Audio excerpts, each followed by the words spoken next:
Alright. Note to self, do not touch anything on the computer when I'm about to go live. Hopefully everybody can hear me this time. Hello everybody! Oh, I forgot to hit play. There we go. Ah, it's nice. Nice comfy area. Nice comfy cave with a fire while we're waiting for people to join. Happy birthday, Adam. Hello, Chris. It's my pajama shirt. It's a jammy. It's been a long day, so I'm wearing a pajamas because it's too hot outside and worked too long of hours, so I'm gonna enjoy getting distracted while reading a child's horror book. Hi, Ronan. Oh. Oh, Ronan. I'm glad I could help you guys. People who are having a bummer week. We got... Hi, Transmission! We got, another Goosebumps, which I'm sure is gonna have probably, like, another terrible twist. I don't imagine any of these have... Hi, Darby! Have any amazing twists. But the one last time... Oops, shit. The one last time, like, genuinely annoyed me. I was like, they're fucking aliens? That's the twist? Really, R.L. Stine? They're aliens? Actually, does anybody remember, did they ever explain what the deal was with the things that attack them at the, Hi, Dave! Wish me luck tomorrow, my boyfriend and I. Going to Ripley's Believe It or Not Aquarium. That's really cool. Oh, so that you guys are official now? Congratulations, Darbs. Ooh. Things must be going real well, because I think it was like, wasn't it last Saturday that you went out or had the first date? I've actually never heard of that aquarium. I'll have to look that up. So how, besides Ronan, hi Artie. Hello, 5. Or, I'm so sorry. I'm so bad at names. Viliano 5. Hello. Are you guys ready for spooky stories? We got ourselves. Wait, hold on. I forget it's mirrored. We have ourselves the spookiness and the stuff going on in the background there, and we got the fireplace going. So it's gonna be fun. All right. Let's have fun distracting me from reading a book that you want me to read. Let me move this back so it's a little bit easier for me to read here. And then get this down. I probably shouldn't be touching anything because every single time I do, something bad happens. Like, not even joking. Right when I went to go hit go live, I touched something up here. There's like a little shelf right here, and then the screen with Steam Labs and the chat went black, and I was like, really? A minute before I go live. But it popped back up, so I guess it's fine at that point. Let me pop out my chat. Hold on, I'm just setting stuff up so I can glance at something if I need to. Put that over there. Then I can see, make sure Steam Labs doesn't go bonkers on me. Keep an eye on that bitch. Okay. Alright, so I got you guys right there. Hi, Chris. I'm sorry, did I miss you? I'm sorry. Gen Evaporator. Your promotional self preview? Was it on Discord? I was reading, catching up on Discord, but I ran out of time to go live. So if it was posted, I might not have gotten to it yet, but I'll get to it already. Sorry, let me drink something. Ooh. Okay. So I'm guessing this is about 22 chapters. It's usually what it is. Everybody goes down. Ooh. Wait, how do I tell how many chapters it is? Oh, here we go.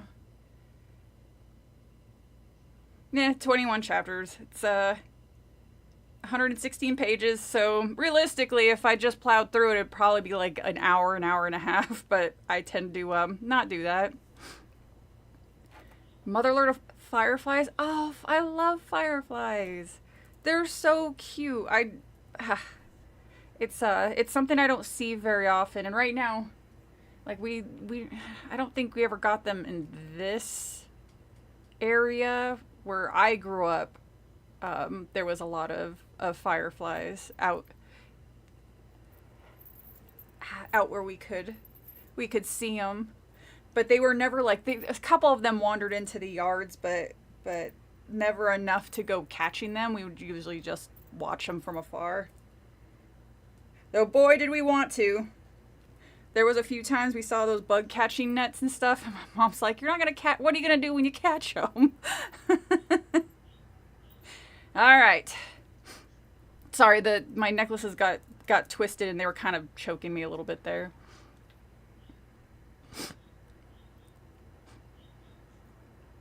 You're releasing a book? Oh my god. Artie. Is it a horror book? I'll read it on stream. Hell yeah, I'll promote the shit out of that. Okay. Chapter 1. Let's do this. And I'm sorry, the birds are... It doesn't get dark here until damn near 9:30-ish, close to that. So it's still kind of like you can still kind of see the light out. So it's probably going to be... What time is it? Probably like another hour before the light goes out. Wait, what time was it? Yeah, it'll probably go down then. Wait, what? Why did it jump pages? So yeah, I apologize. Once it gets darker or darker outside, they'll settle down. But there is a chance Tippy will come wandering in because she tends to do that. As you guys know, she'll come in and yell at me and then leave because that's what she does. A cookbook. Oh, okay. I think I saw an like you cut something out. That was actually what I was looking at when I was like, oh shit, I need to get on the stream. Okay, so it looks like I stalled enough to get people who are trying to catch or jump in before the story starts. We got everybody, I think. All right, so chapter 1 of Stay Out of the Basement, Goosebumps. Hey, Dad, catch! Casey tossed the frisbee across the smooth green lawn. Casey's dad made a face, squinting into the sun. The frisbee hit the ground and skipped a few times before landing under the hedge at the back of the house. Not today, I'm busy, Dr. Brewer said, you fucking kids. And abruptly turned and lobbed it into the house. Jeez. The screen door slammed behind him. We start right off the bat of a parent fucking not wanting kids, having kids, and then not wanting to deal with them. Casey brushed his straight blonde hair back off his forehead. What's his problem? He called to Margaret, his sister, who had watched the whole scene from the side of the redwood garage.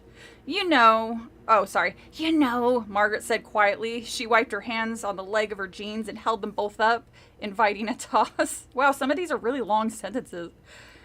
I'll play frisbee with you for a little while, she said.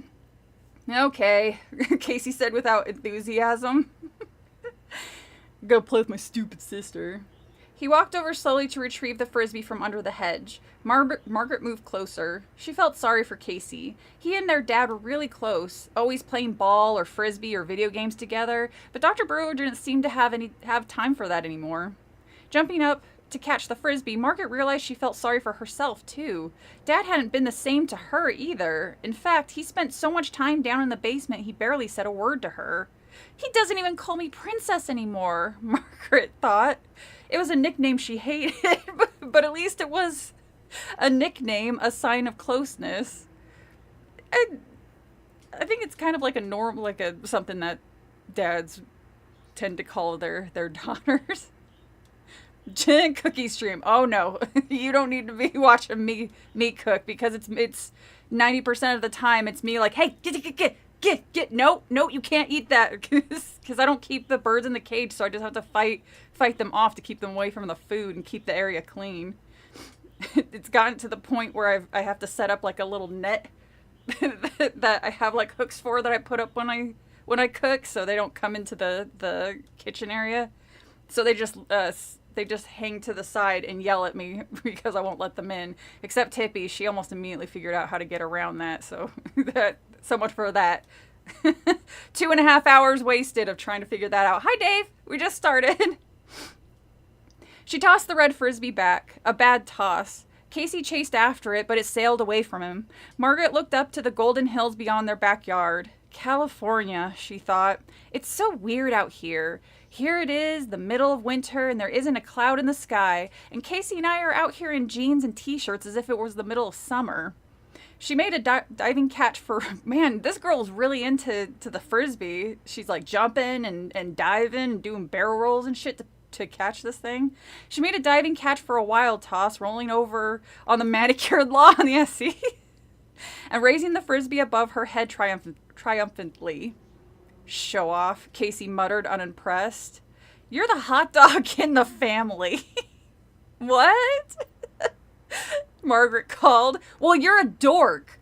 Hey, Casey, do you want me to play with you or not? He shrugged. Everyone was so edgy these days. Margaret realized it was easy to figure out why. She made a high toss. The frisbee sailed over Casey's head. You chase it, he cried angrily, putting his hands on his hips. No, you, she cried. You! Casey, you're 11 years old. Don't act like a 2-year-old, she snapped. Well, you're acting like a 1-year-old, was his reply as he grudgingly went after the frisbee. It was all Dad's fault, Margaret realized. Margaret is realizing a lot of things in this game of frisbee. Things had been so tense ever since he started working from home, down in the basement with his plants and weird machines. He hardly ever came up for air. And when he did, he wouldn't even play catch a frisbee. Or spend 2 minutes with either of them. Well, you guys are fucking annoying. I'm just reading about you and I'm exhausted. Little edgelords. Realized today my friends closed their restaurants. What? Oh, that's a bummer. You wouldn't mind a cooking stream? It would be boring. There's no way I could make that entertaining.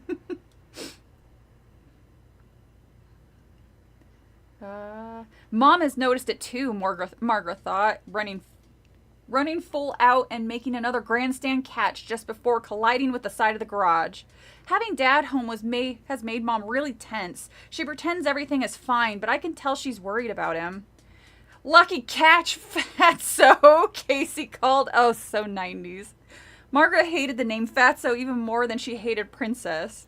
People in her family jokingly called her Fatso because she was so thin like her father. Okay. Kind of like how Little John is called Little John, but he's like giant. She also was tall like him, but she had her mother's straight brown hair, brown eyes, and dark coloring. Dark coloring? Are these characters... You can say Black R.L. Stein if that's what you're going for. You can say that. Or... Alright. Don't call me that. Don't call anybody Fatso. It's such a dick thing to call people. It's always the boomer's fault. Don't call me that! She heaved the red disc at him. He caught it at his knees and flipped it back to her. They tossed it back and forth without saying much for another 10 or 15 minutes. I'm getting hot, Margaret said, shielding her eyes from the afternoon sun with her hand. Let's go in. They tossed it back and forth without saying much for another 10 or 15 minutes. Oh, sorry, I just read that part. Casey tossed the frisbee against the garage wall. It dropped into the grass. He came trotting over to her. Dad always plays longer, he said peevishly. And he throws better. You throw like a girl. Jeez. Give me a break, Margaret groaned, giving him a playful shove as she jogged back into the back door. You throw like a chimpanzee. How come Dad got fired, he asked. She blinked and stopped running. The question had caught her by surprise. Huh? His pale, freckled face turned serious. Why? He asked, obviously uncomfortable. Did Dad sexually harass another person at work today? God damn it, Dad. Afraid they thought... Hey. I'm like if Slenderman was shorter on wheels.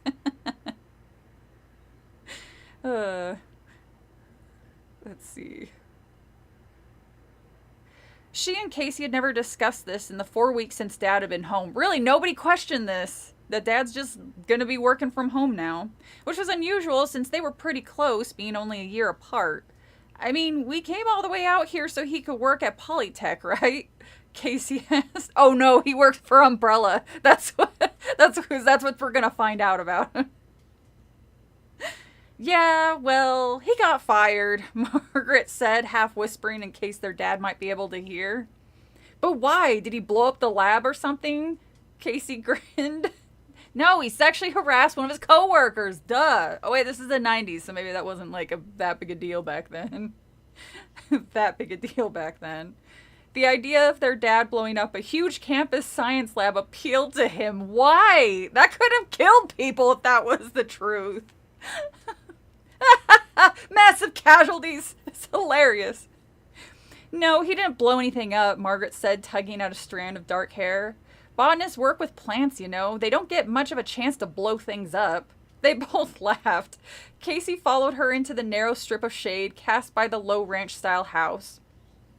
I'm not sure exactly what happened, Margaret continued, still half whispering, but I overheard Dad on the phone. I think he was talking to Mr. Martinez, his department head.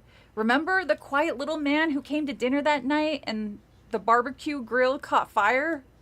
Casey nodded. Martinez fired Dad? Not literally, Casey, geez. Probably, Margaret whispered. From what I heard, it had something to do with the plants Dad was growing. Some experiments that had gone wrong or something. You know, if it was something that weird, you think she would have picked up on other than, just some weird, questionable, sentient beings started singing to him, telling him to feed him. It's where I kind of feel this is going. We're gonna see an Aubrey.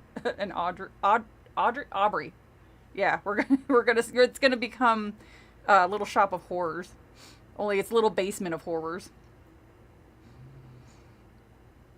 But Dad's real smart, Casey insisted, as if Margaret were arguing with him. If his experiments went wrong, he'd know how to fix them. Margaret shrugged. That's all I know, she said. Come on, Casey, let's go inside. I'm dying of thirst.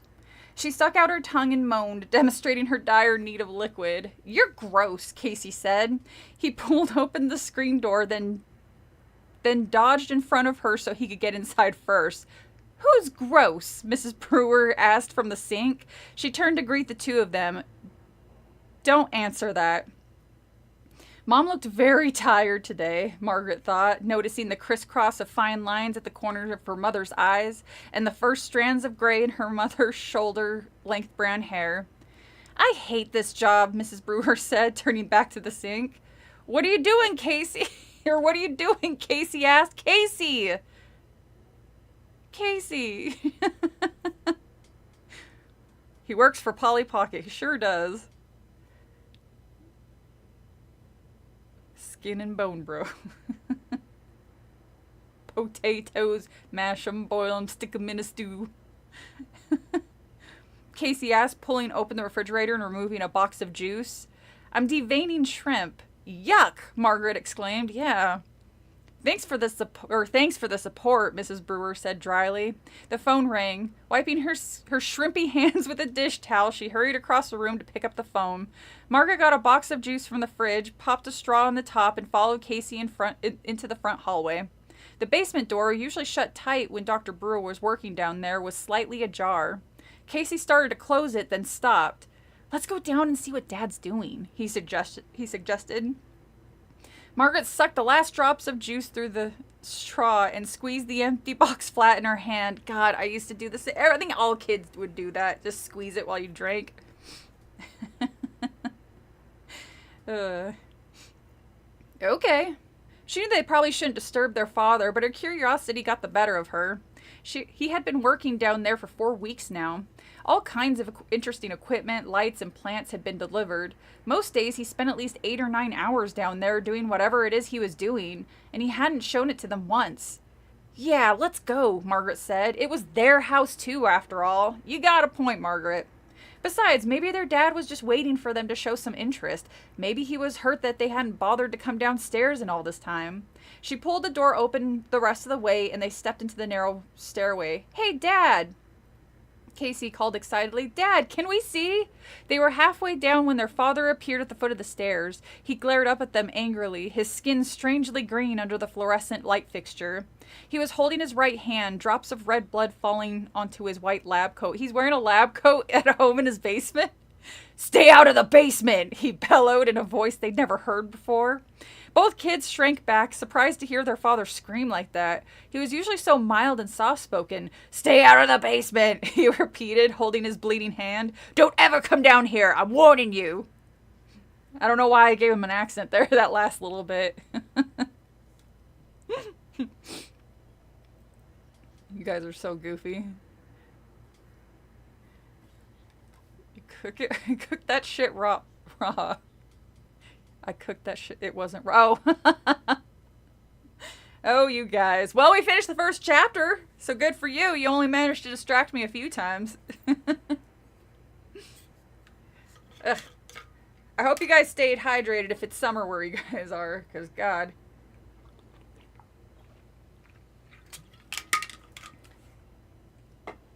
Aw, thank you, Artie. In like 10 minutes, the Streamlabs will catch up and you'll get a little bling. I think that shows up on your end too, right? The little bling. Oh, it's so cute. Is that a pear rolling back and forth there? That's adorable. Stay out of the sexton. Yeah. Things got a little out of hand. I mean, he did start bleeding. He's like, ooh. Dial it back just a smidge. Oh, shit. Sorry. Dial it back just a smidge.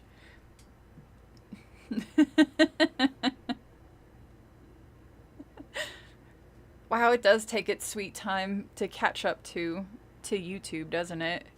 I was waiting to see if it would, or how soon after yours was sent, the little thing would pop up, and it looks like it's still waiting. I get no bling unless I give my...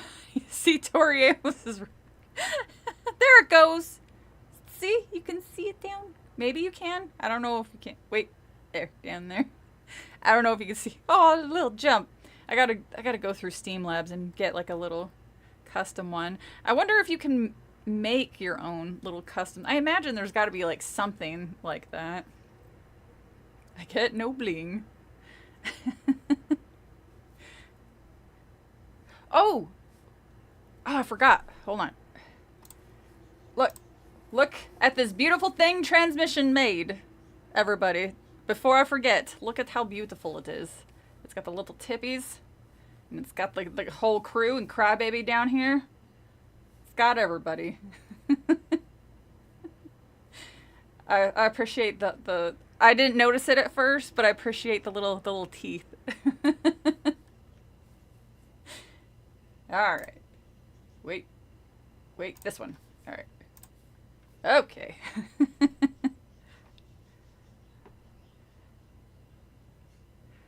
You can make your own, but I can barely figure out how to...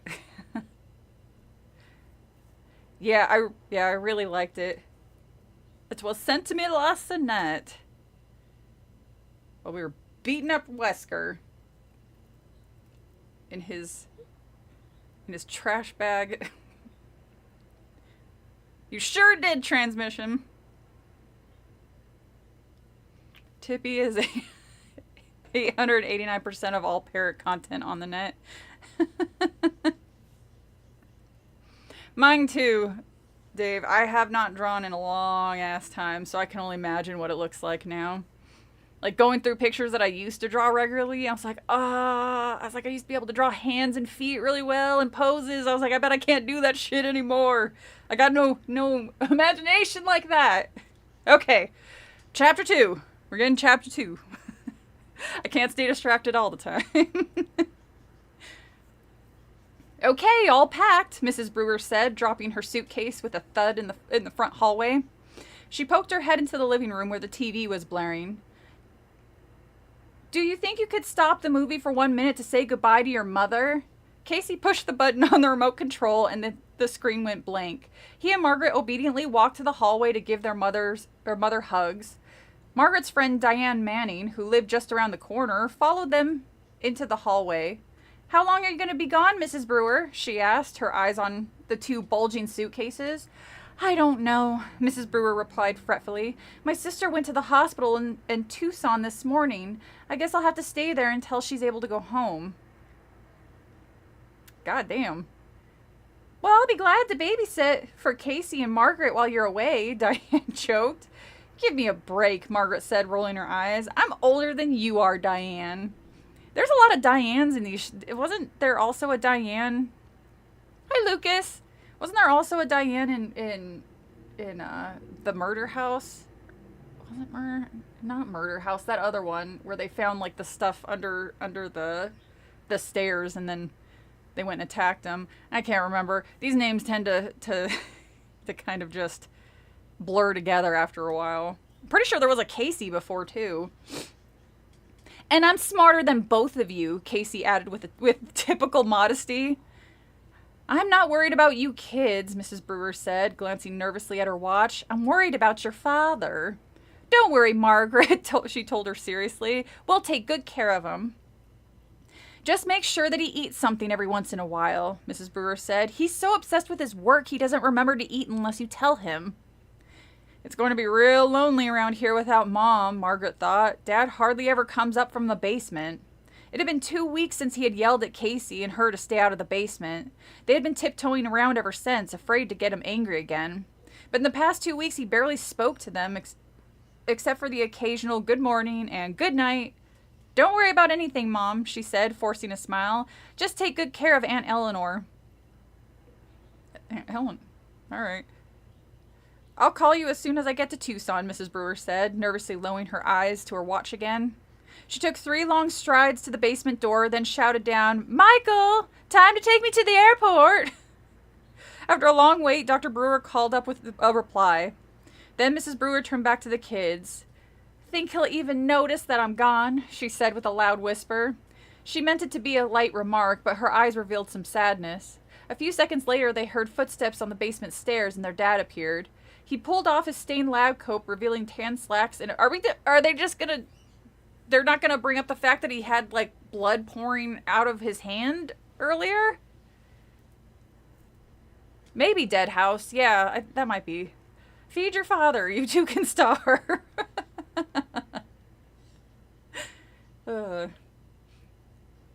He pulled off his stained lab coat, revealing tan slacks and a bright yellow t-shirt, and tossed the lab coat onto the banister.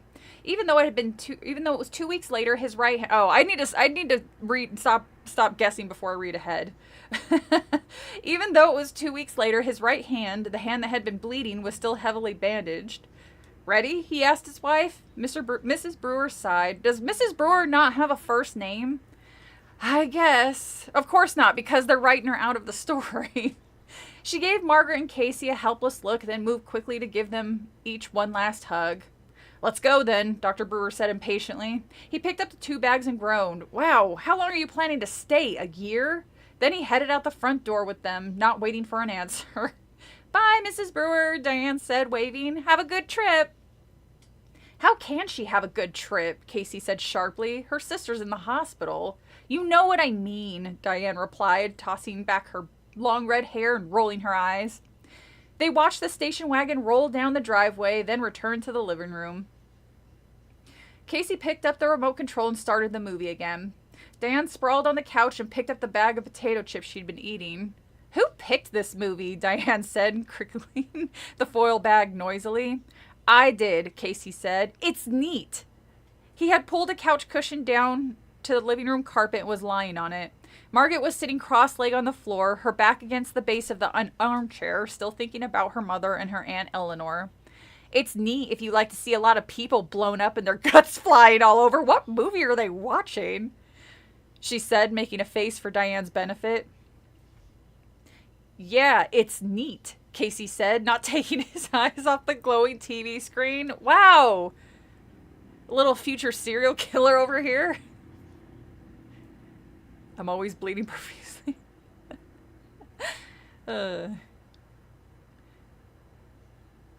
Abstract. Well, there's nothing wrong with abstract. I played Silent Hill 3 with my sister asleep in the same room. Ooh. You know, I've been wanting to play Silent Hill 3, but the only way I'd be able to is with the PS3 version. Because I can't figure out how to get the PS2 to hook up correctly.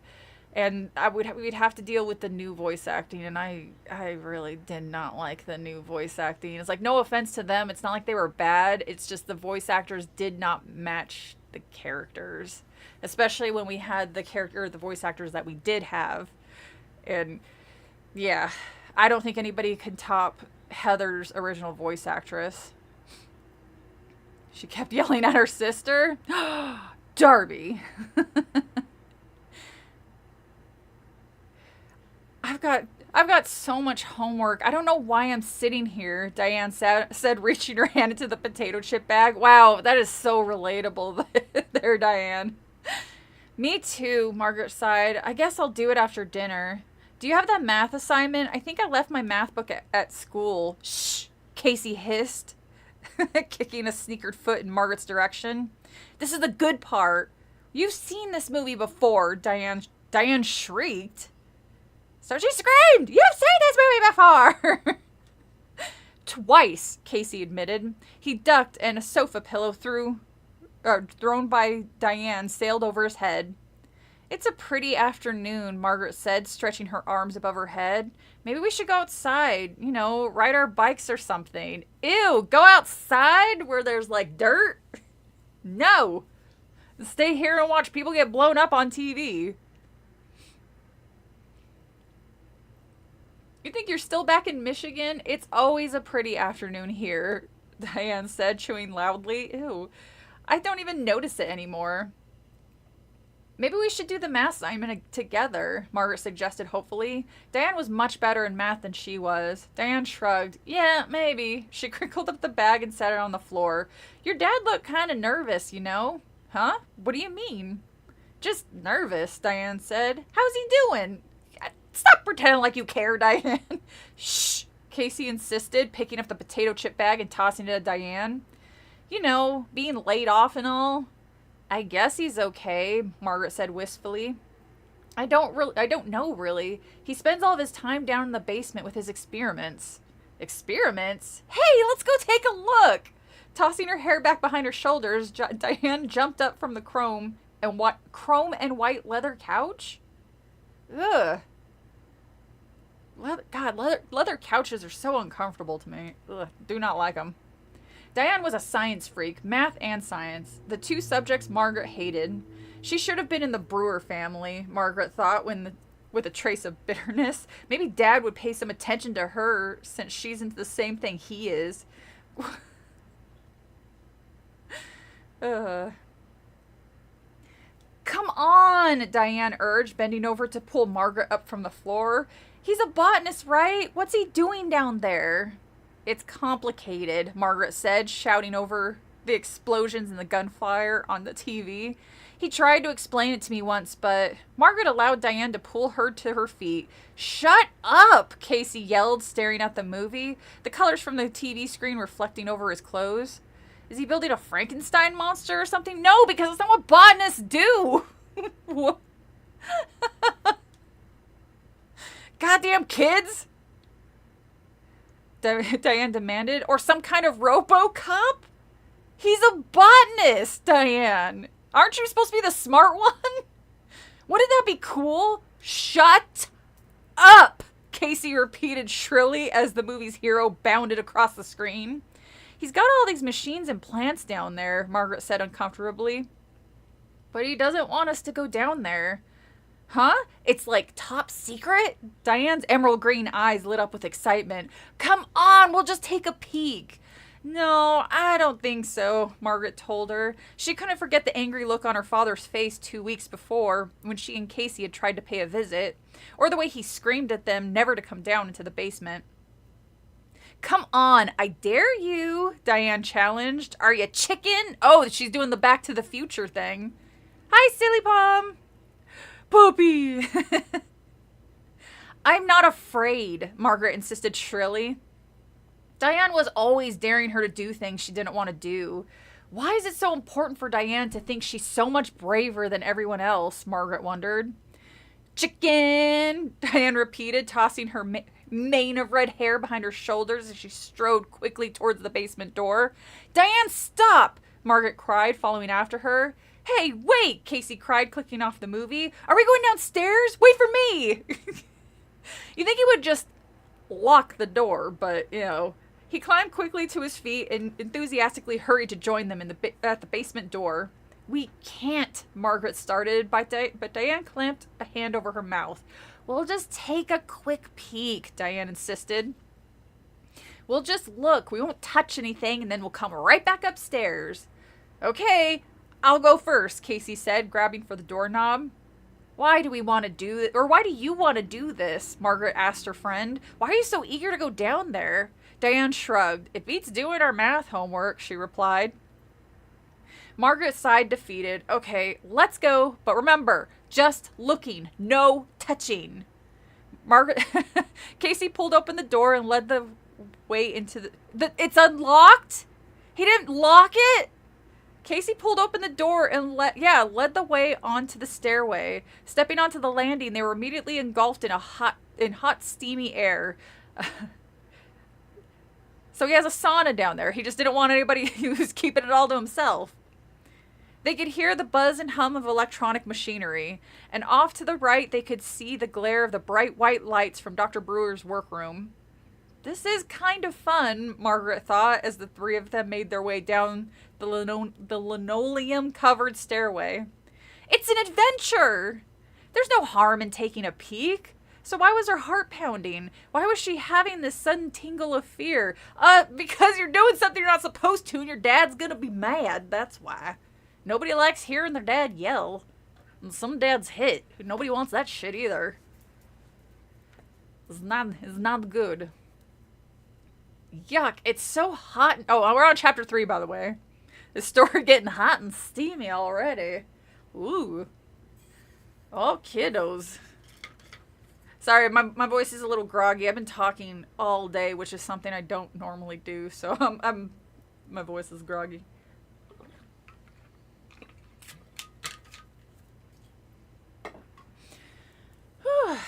All right, chapter 3. Yuck, it's so hot in here. As they stepped away from the stairs, the air became unbearably hot and thick. Margaret gasped. The sudden change in temperature was suffocating. It's so moist, Diane said. Good for your hair and skin. God, again, she's... For someone who's super smart, she's also super ditzy. That's why you hit back with a crowbar. Whew. We studied the rainforest in school, Casey said. Maybe Dad's building a rainforest. I mean, maybe. Maybe that's what Dad's doing, Casey. Maybe, Margaret said uncertainly. Why did she feel so strange? Was it just because they were invading their father's domain, doing something he told them not to do? She held back, gazing in both directions. The basement was divided into 2 large rectangular rooms. To the left was the unfinished rec room, stood in darkness. She could barely make out the outlines of the ping-pong table in the center of the room. The workroom to the right was brightly lit, so bright they had to blink and wait for their eyes to adjust. Beams of white light poured down from the large halogen lamps on tracks on the ceiling. Wow, look! Casey cried, his eyes wide as he stepped excitedly towards the light. Reaching up towards the light were tall, shiny plants, dozens of them, thick stalks and broad-leaved, planted close together in an enormous, low trough of dark soil. It's like a jungle, Margaret exclaimed, following Casey into the white glare. The plants, in fact, resembled jungle plants. Leafy vines and tall tree-like plants with long, slender tendrils, fragile-looking ferns, plants with gnarled, cream-colored roots poking up like bony knees from the soil. It's like a swamp or something. A swamp and a Okay. You're supposed to be the smart one. It's like a swamp or something, Diane said. Did your father really grow these things in just 5 or 6 weeks? Yeah, I'm pretty sure, Margaret replied, staring at the enormous red tomatoes on a slender yellow stalk. Ooh, feel this one, Diane said. You're not supposed... Diane glanced over to find her friend rubbing her hand over a large, flat leaf the shape of a teardrop.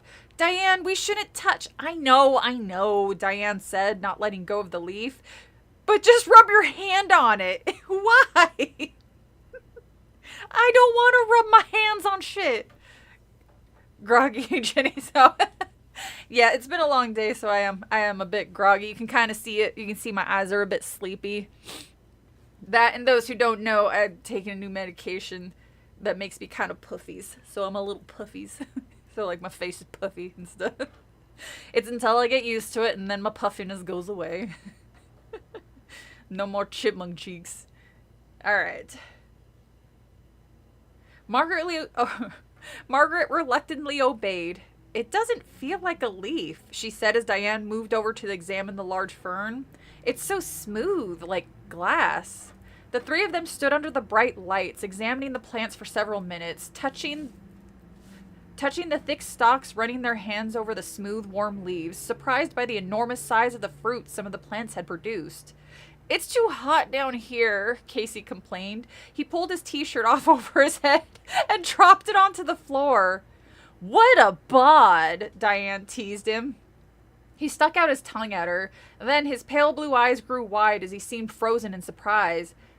Hey, Casey, what's the matter? Margaret asked, hurrying over to him. This one. He pointed to a tall tree-like plant. It's breathing. Diane laughed, but Margaret heard it too. She grabbed Casey's bare shoulder and listened. Yes, she could hear breathing sounds, like they seemed to be coming from the tall, leafy tree. What's your problem? Diane asked, seeing the amazed expression on Casey and Margaret's face. Casey's right, Margaret said softly, listening to the steady, rhythmic sound. You can hear it breathing. Diane rolled her eyes. Maybe it has a cold. Maybe its vine is stuffed up. She laughed at her own joke, but her two companions didn't join in. I don't hear it. She moved closer. All three of them listened. Silence. It stopped, Margaret said.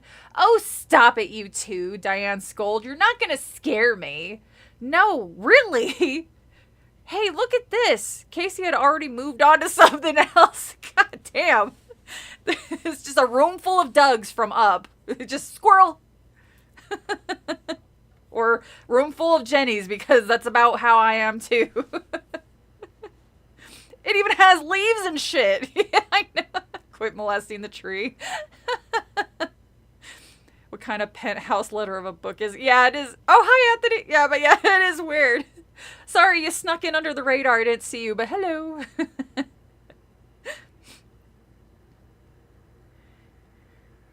He was standing in front of a tall glass case that stood on the other side of the plants. It looked a little like a photo booth with a shelf inside about shoulder length high and dozens of wires attached to the back and the sides.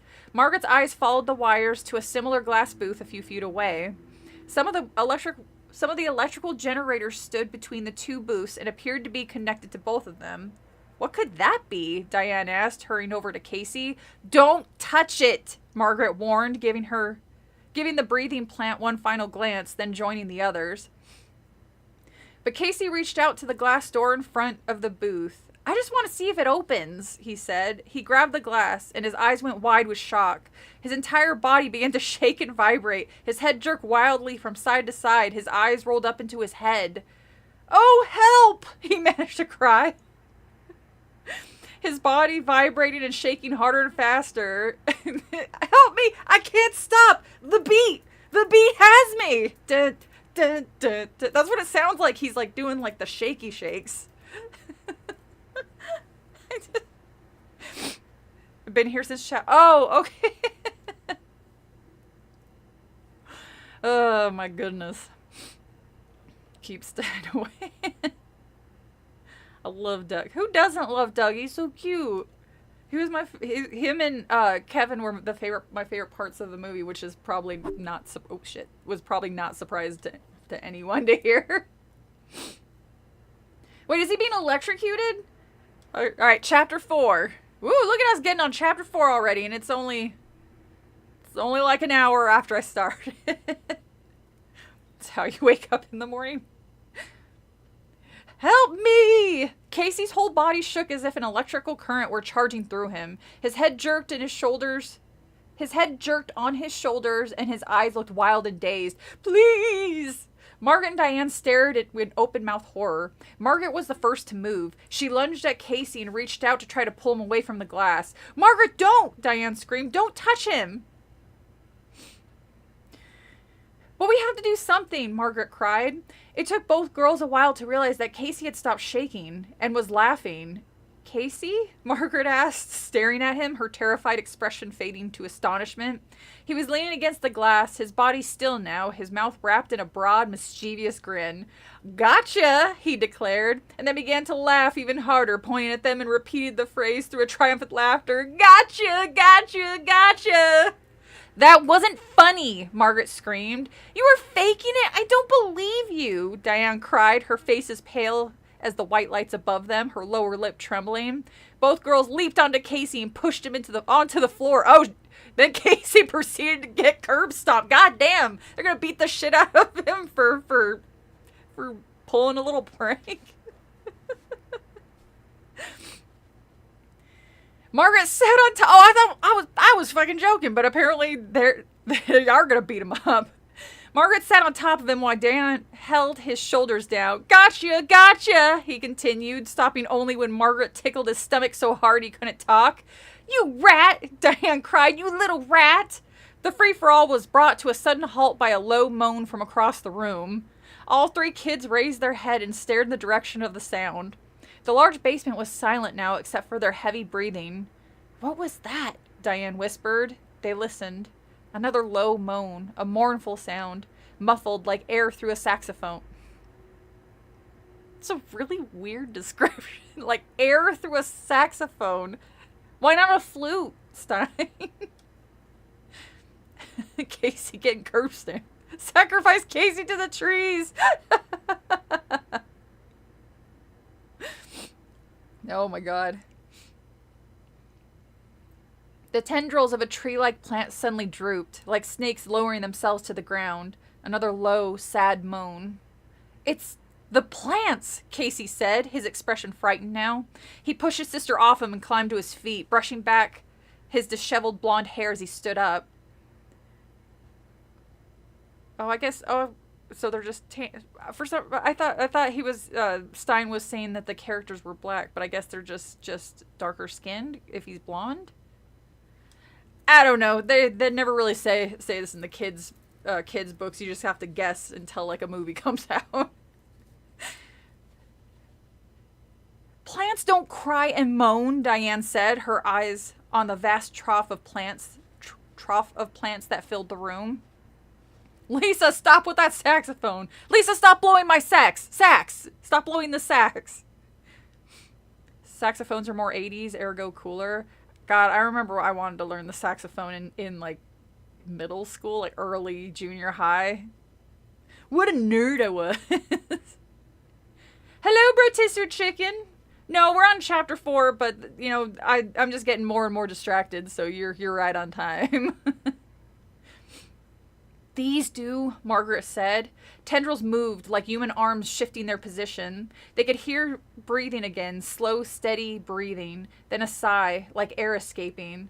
Let's get out of here, Casey said, edging toward the stairs. It's definitely creepy down here, Diane said, following him, her eyes remaining on the shifting, moaning plants. I'm sure Dad could explain it, Margaret said. You're gonna tell your dad? That's probably a really bad idea. These kids are going to end up as mulched fertilizer by the end. No, because that would be a great ending, and R.L. Stein doesn't do great endings. Maybe it's going to turn out that they're actually all dogs. And that's what it's gonna be. I was like, oh, well, that makes sense where they kept talking about, marking territory and chewing on their dad's on their dad's shoes. That makes way more sense now. I was real confused about that whole chapter about squirrels. If it's anything like the TV episode, not really.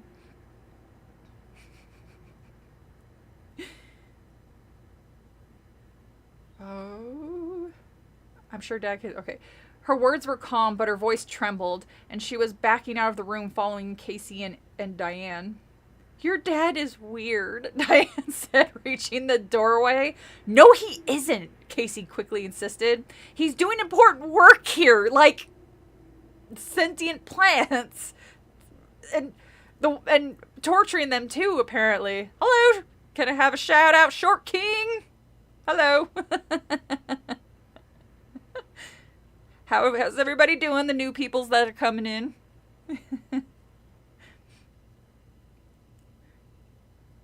A tall tree-like plant sighed and appeared to bend toward them, raising its tendrils as if beckoning to them, calling them back. Let's just get out of here, Margaret exclaimed. All of them were out of breath by the time they ran up the stairs. Goddamn kids, maybe you should have rode your bikes, because it kind of sounds like you just sit around all the time if that took your breath out. Oh, but then again, it was super hot down there, so that probably added to that. Casey closed the door tightly, making sure it clicked shut. Weird, Diane repeated, playing nervously with a strand of her long red hair. Definitely weird.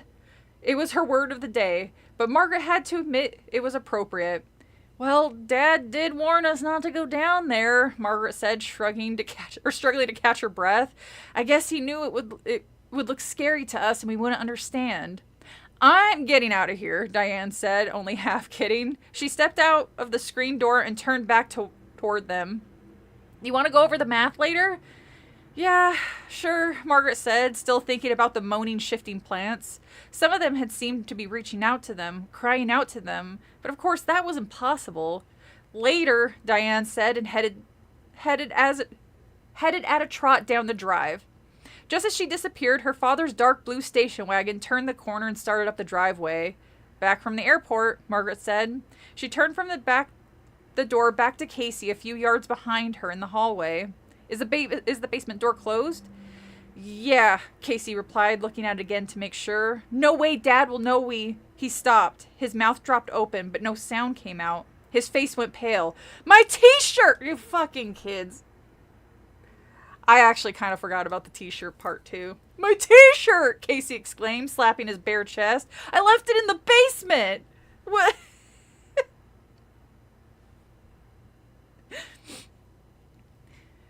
How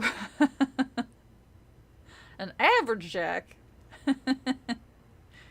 You wish that would be the ending? I mean, hey, Arl still tried okay. Not very well, but he tried, gosh darn it. Well, the guy probably had to write a kid's horror book every other month, so I'm sure after a while you'll run out of ideas. Alright, we're at chapter 5 now. Everybody okay? I mean, it's kind of chilly in this cave, but we got the fire. You might want to scoot closer. Chapter 5. I've got to go get it, Casey said. Otherwise, Dad'll know. It's too late, Margaret interrupted, her eyes on the driveway. He's already pulled up into the drive. It'll only take a second, Casey insisted, his hand on the basement doorknob. I'll run down and run right back up. No! Margaret stood tensely in the center of the narrow hallway, halfway between the front door and the basement door, her eyes toward the front. He's parked! He's getting out of the car! But he'll know! He'll know! Casey cried, his voice high and whiny. So... remember how mad he got last time? Casey asked. Of course I remember, Margaret replied. But he's not going to kill us, Casey, just because we took a peek at his plants. Margaret stopped. She moved closer to the screen door. Hey, wait. What's going on? Casey asked. Hurry! Margaret turned and gestured with both hands. Go! Get downstairs fast! Mr. Henry from next door. He stopped Dad. They're talking about something in the drive. With a loud cry, ah! Casey flung open the basement door and disappeared. Margaret heard him clumping rapidly down the stairs. Then she heard his footsteps fade as he hurried into his father's workroom. Hurry, Casey, she thought, standing guard at the front door, watching her father shielding his eyes from the sun with one hand as he talked to Mr. Henry. Hurry. You know Dad never talks for long with the neighbors. He fucking hates them. Go kick him in the Brussels sprouts. Exactly.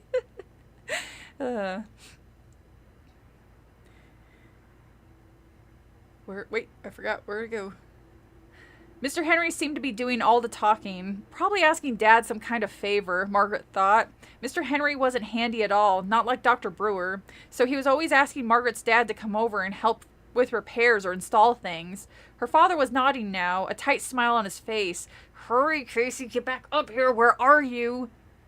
Still shielding his eyes, Dr. Brewer gave Mr. Henry a quick wave. Then both men spun around and began walking quickly toward their houses. Hurry, Casey, he's coming, Margaret urged silently. It doesn't take long to pick up your t-shirt up from the floor and run upstairs. It shouldn't take this long. Her dad was on the front walk now. He spotted her in the doorway and waved. Margaret turned and returned the wave and looked back through the hallway to the basement door. Casey, where are you? She called aloud. No reply. No sound from the basement. No sound at all. Dr. Brewer had paused outside to inspect the rose bush at the head of the front walk. Casey! Margaret called. Still no reply. Casey, hurry! Silence. Her father was crouching down, doing something to the soil beneath the rose bushes. With a feeling of dread weighing down her entire body, Margaret realized she had no choice. She had to go downstairs to see what was keeping Casey. Yeah, then you both will get grounded.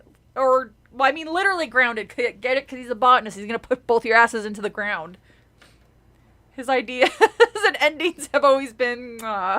yeah, especially that last one. After the build-up of the whole nothing going on for... God, what was it? Damn near 20... Like, it was between them being attacked when they first showed up and then something happening. It was like 10 chapters. Otherwise, it was like, this place sucks. It's basically Camp Krusty.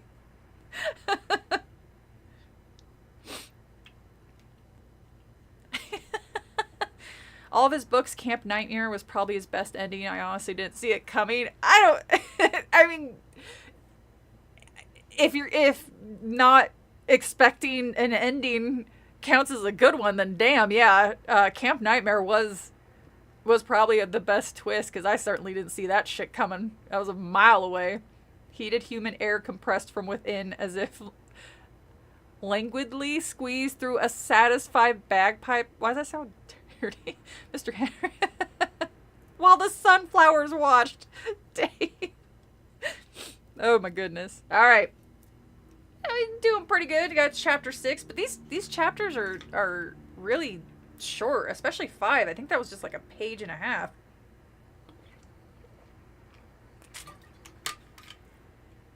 I mean, she could try to distract her dad and be like, Dad, I need to go to the library or something to check out a math textbook. You know, the maths. Just all the maths. I don't...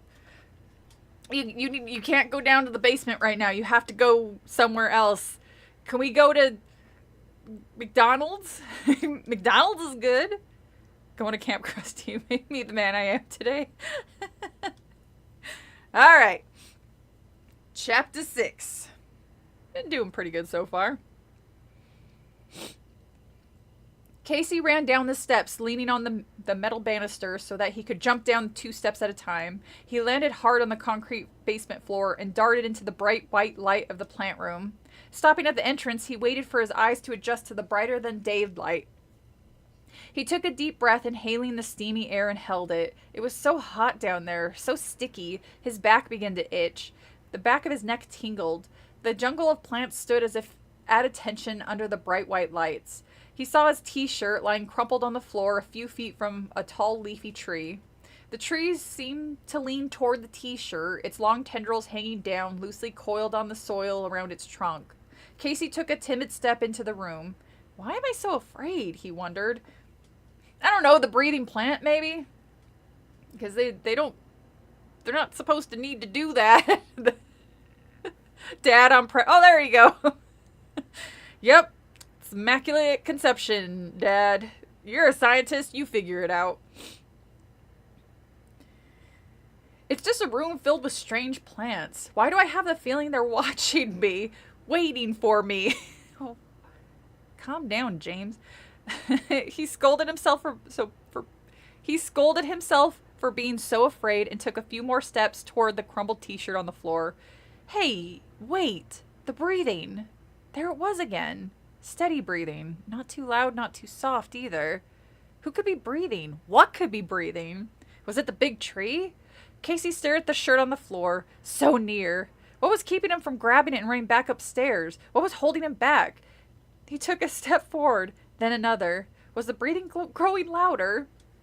He jumped, startled by the sudden low moan from the big supply closet against the wall.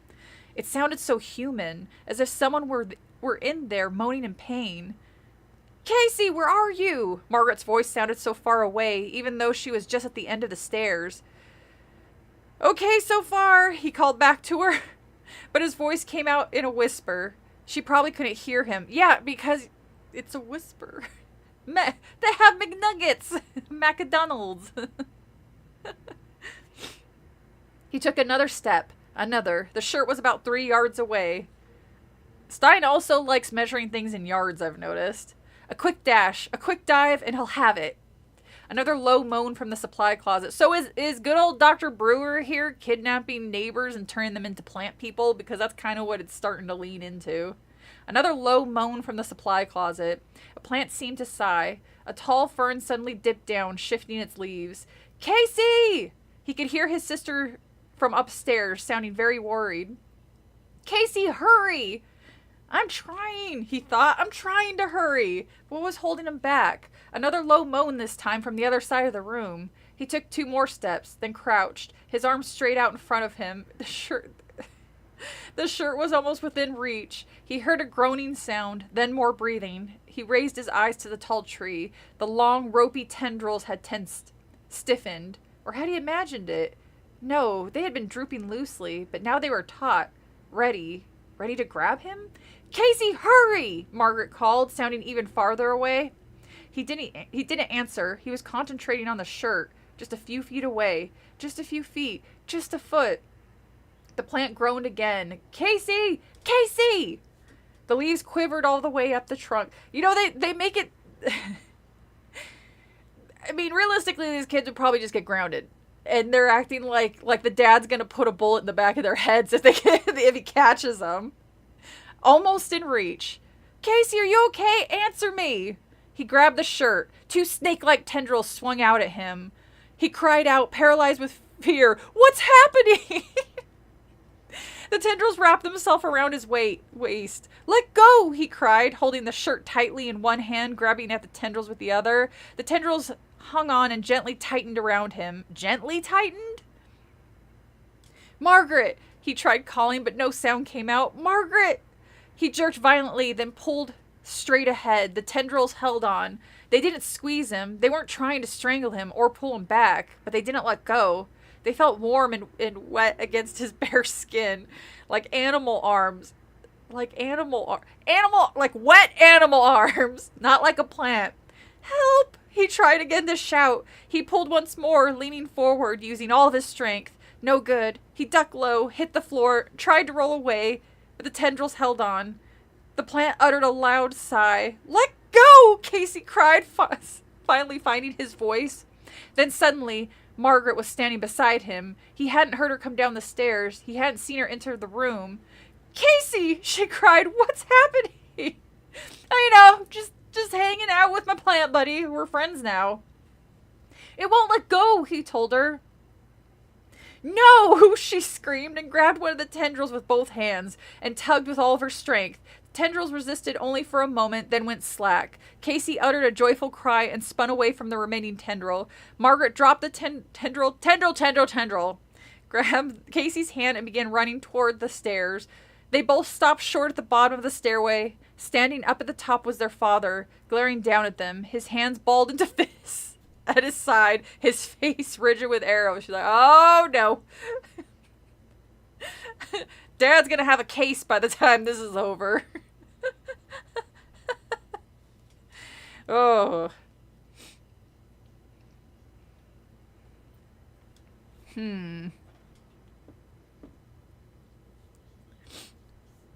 all know where this is going. Just watch out for the tulips. One of them has a knife. All right, chapter 7. Dad, the plants! Margaret cried. He stared down at them, his eyes cold and angry, unblinking. He was silent. One grabbed Casey, Margaret told him. I just went down to get my shirt, Casey said, his voice trembling. It just kind of wandered down there, Dad. We watched it go. We just wanted to bring it back. We didn't go down there and look at the weird moaning, sighing plants.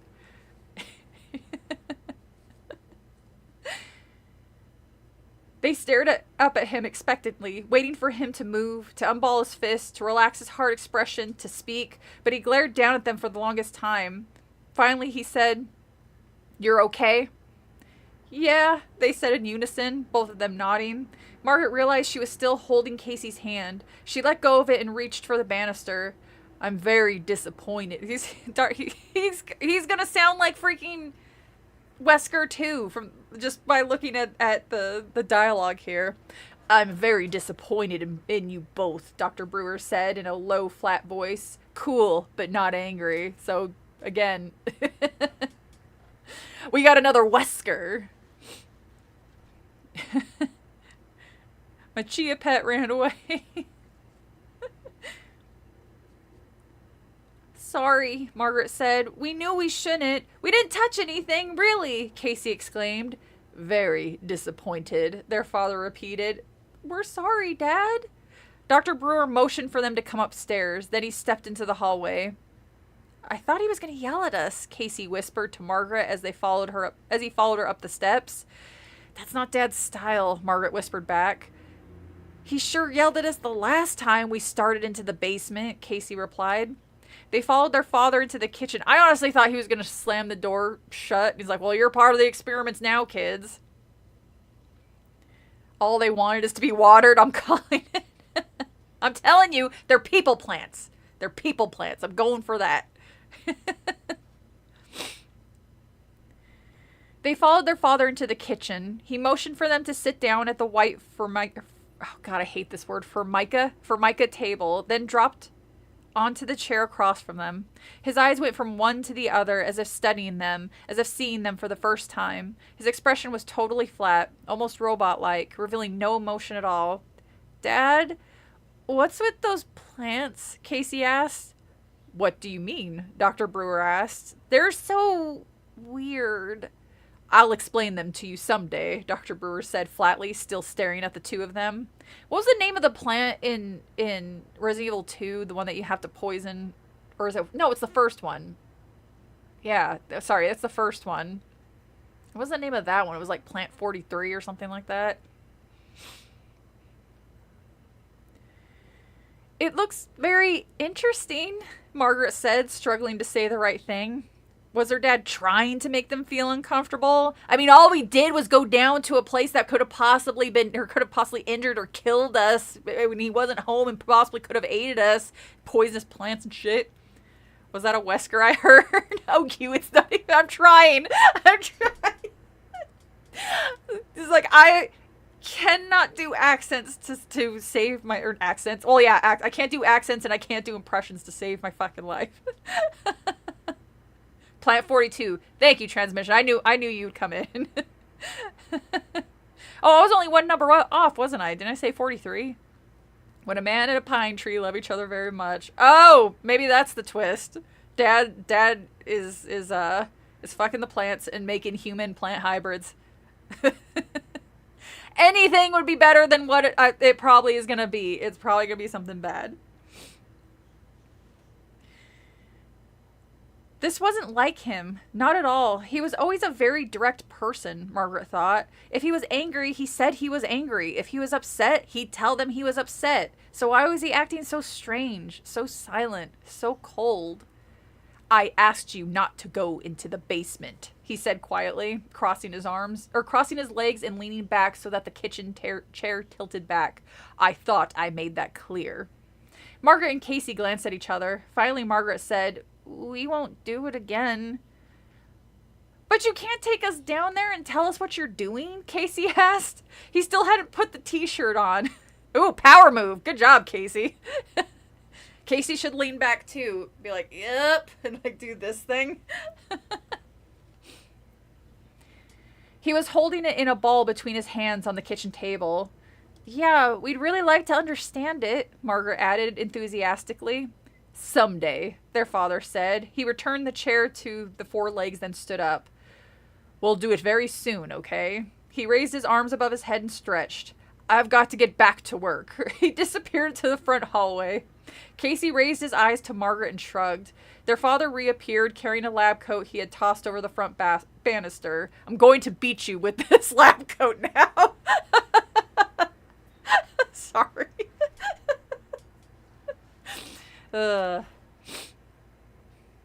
Quit eating our Fruit Loops. Oh, that makes me sad.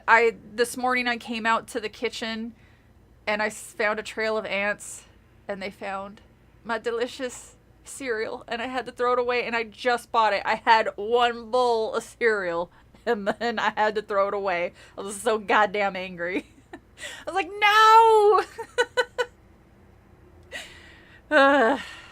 Yeah, so that's what I got to spend my morning doing, is purging anything that the ants got into, and then sealing anything that they got, or sealing any way they could have possibly gotten into the condo.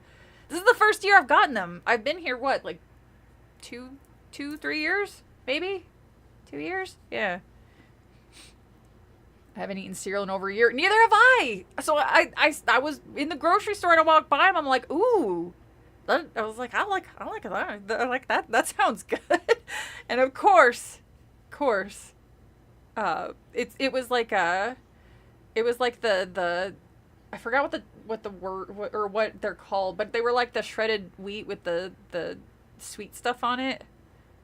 It wasn't the shredded wheat though, like the General Mills or whatever the hell it was, but it was basically that. It was like, oh. Like, man, my fiber. They're eating all the fiber in the damn house.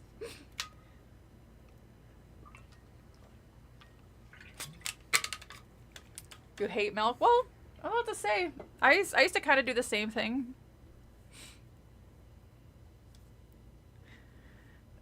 Artie, are you drunk? Or possibly crossfaded? Because you're being goofy. Frosted, yeah, yes, it was like Frosted Mini Wheats, but it was not Frosted Mini Wheats. Yeah, it was. I don't know if it was like a generic brand, but it was in my aisle of the grocery store. I wish I could probably. I was gonna say, I'm not gonna fish out the box, but it was good.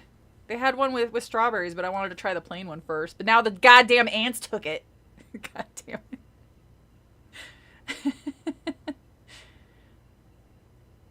Saw Dad in a dream not too long ago. He urged me to eat more cereal. But I'm confused. Well, you're saying like goofy.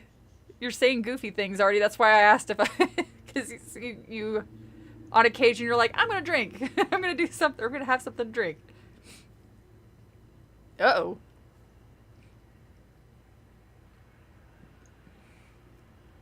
I would rather have ants than spiders, though. I'm the opposite. I would rather have spiders because spiders eat pest bugs. So I wouldn't have ants because they wouldn't come near an area that had spiders. So long as they weren't venomous to my birds and myself and didn't bite, like daddy long legs, or as I like to call them, kinky boot spiders. Because daddy long legs is the kinkiest name for a goddamn spider. All right, sorry, I got distracted. I'm sorry. Spiders look like they came from hell. Yeah, some of them are pretty spooky. Oh shoot, maybe I'm confusing. That's right, Silly Palm likes to have a drink. He likes to drink every once in a while. Okay.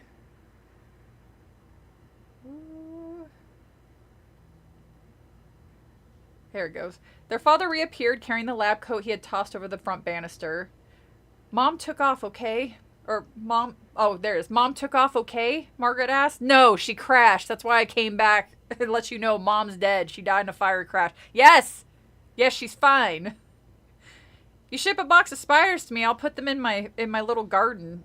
probably keep the things, those little tiny aphids, because they keep eating my goddamn plants. All the remedies that I find online are useless. None of the oils work. They just look at me and laugh. They just point and laugh at me. Yeah, gnats and flies. Yeah, that's something that I wouldn't mind having spiders around for. I hope Aunt Eleanor's okay, Margaret said. Dr. Brewer's reply was muffled as he adjusted the lab coat and straightened the collar. Later, he said. Wait. Later? Is he saying later like later, or later as in I'll talk about this dumb shit later? He disappeared into the hallway. They heard him shut the basement door behind him.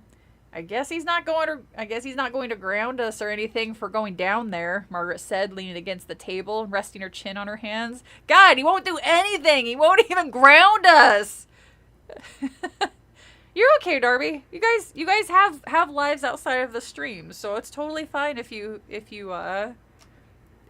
have to bail for whatever reason. It's totally fine. You guys have lives. I guess, Casey said. He sure is acting weird. Weirder than how he has been acting. Your dad is basically Wesker right now with his weird shit. All right. I can't believe that plant. Oh, here, sorry. Maybe he's upset Mom is gone, Margaret said. She sat up and gave Casey a push. Come on, get up. We got work to do. I can't believe that plant grabbed me, Casey said thoughtfully, but not budging. You don't have to push, Casey griped, but he climbed to his feet and stepped out of Margaret's way. I'm going to have bad dreams tonight, he said glumly. Just don't think about the basement. That's not how that works. Mom crashed again. Well, she'd never listen, which is definitely not the driver's seat. Wesker wanted that boulder punching bastard, though. Oh, maybe that's why he's developing the plants, so he could go after Chris. Oh man, it sucks that none of the kids are named Chris. A 30-year-old stoner who's stuck in 1985. 1985 is a good year. It was a good year. A lot of good movies came out. I think Jason Takes Manhattan came out in 85. But yeah, a lot of good horror movies came out in the 80s.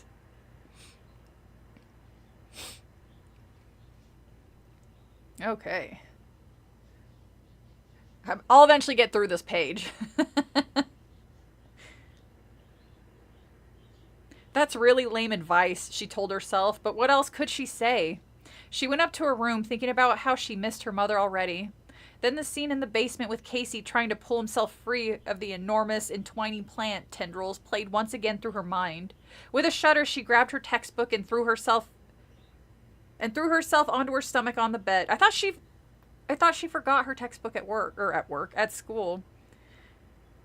On the bed, preparing to read. But the words on the page blurred as the moaning, breathing plants kept creeping back into her thoughts. At least we're not being punished for going down there, she thought. At least Dad didn't yell and frighten us this time. At least Dad promised he'd take us downstairs with him as soon as and explain to us what he's working on down there. That thought made Margaret feel a little better.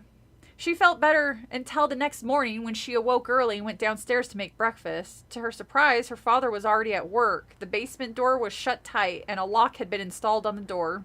It probably already should have been installed on the door if you had plants that could grab and squeeze people, man. Goddamn doctors.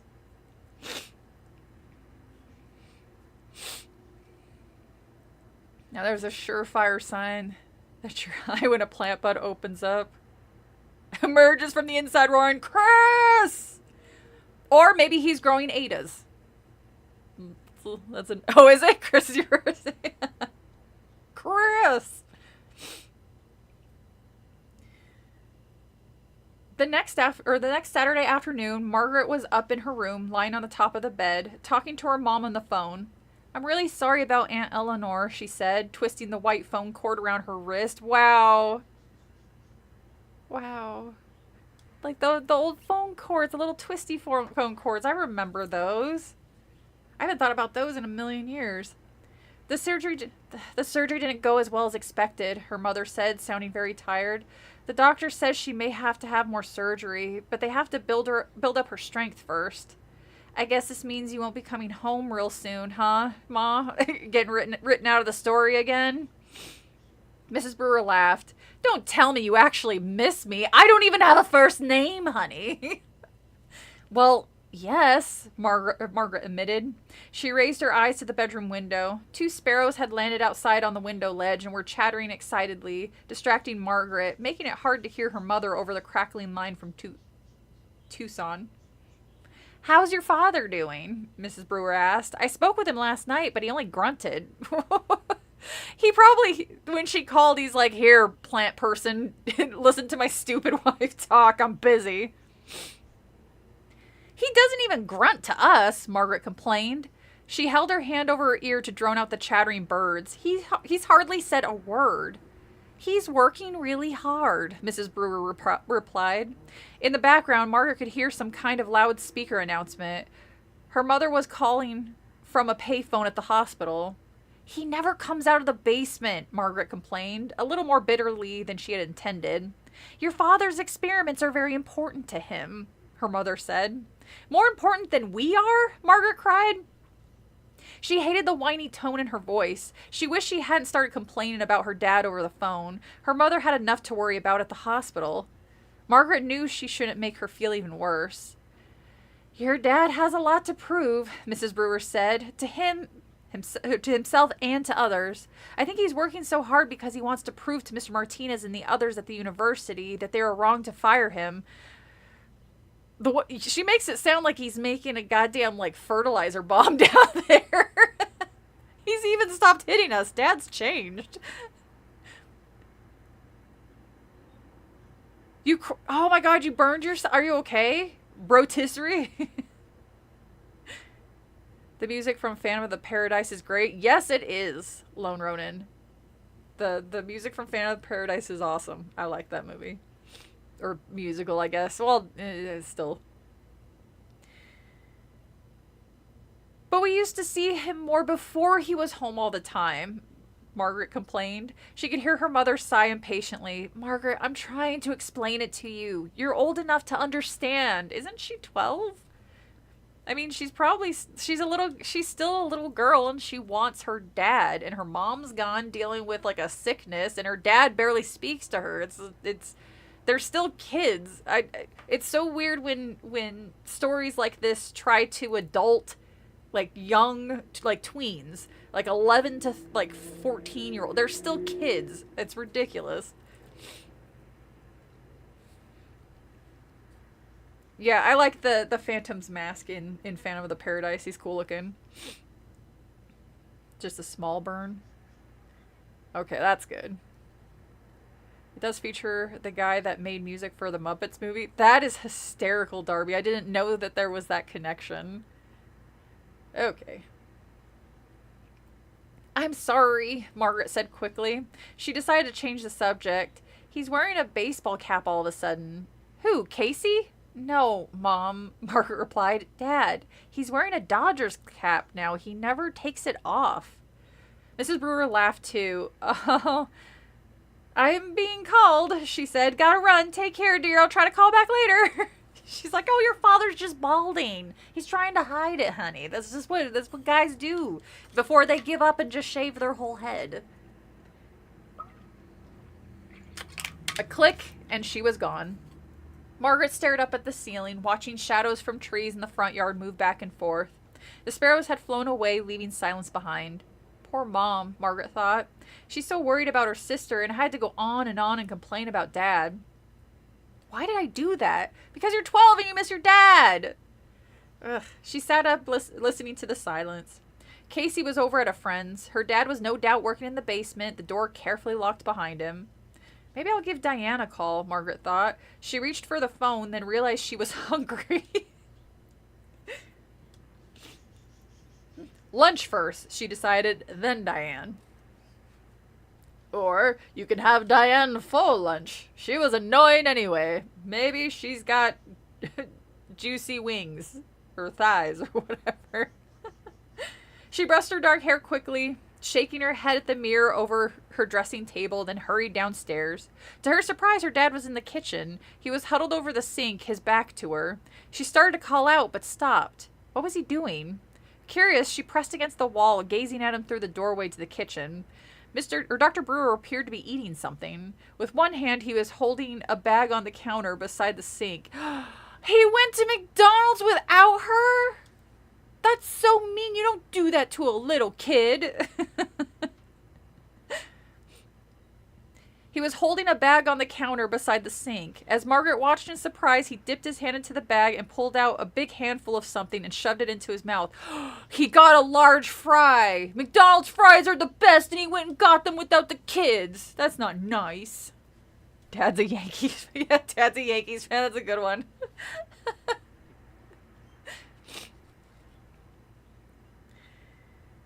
After a while, he crinkled up the bag and tossed it into the trash can under the sink. He then wiped his hands off to the side of his white lab coat.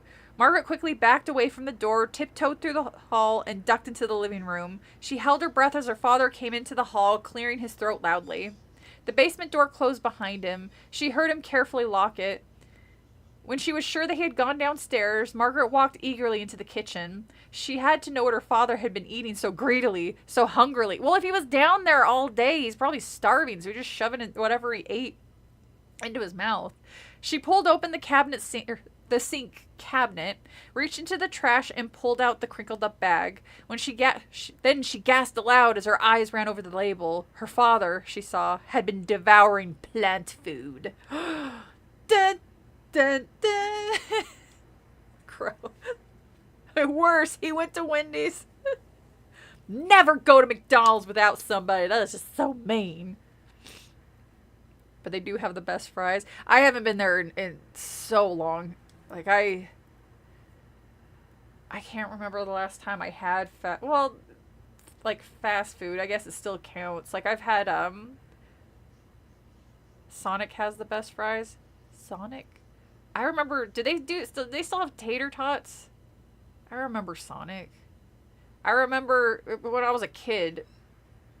Was that in LA?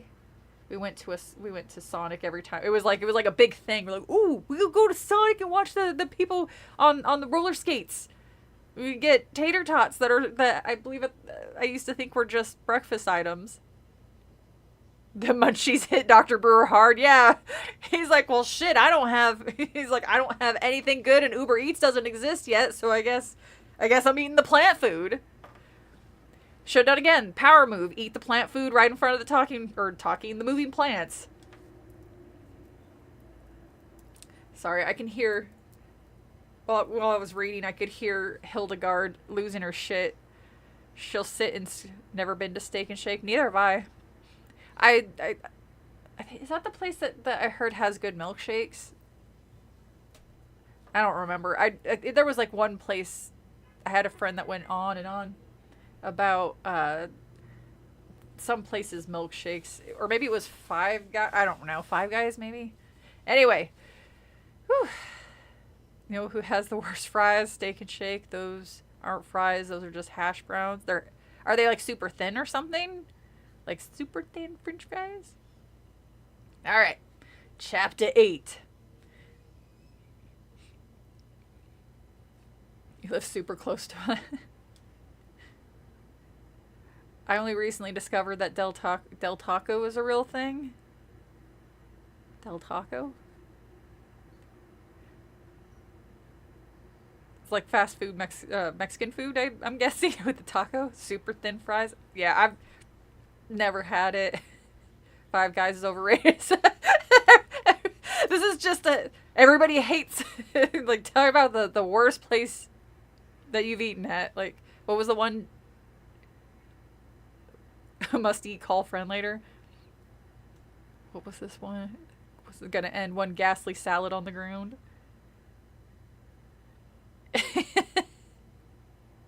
Now you guys are arguing about fast food. All right, Chapter 8. You guys are goofy. Del Taco has some good options. Oh, do they? Might have to check it. I'm only vaguely aware of them.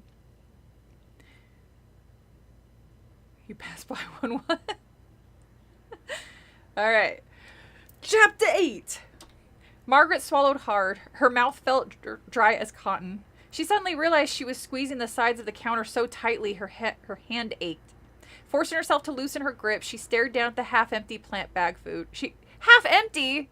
So he only ate half of it and then threw the rest away? What a freaking waste! You don't waste food. You eat the whole bag or you put it away for later.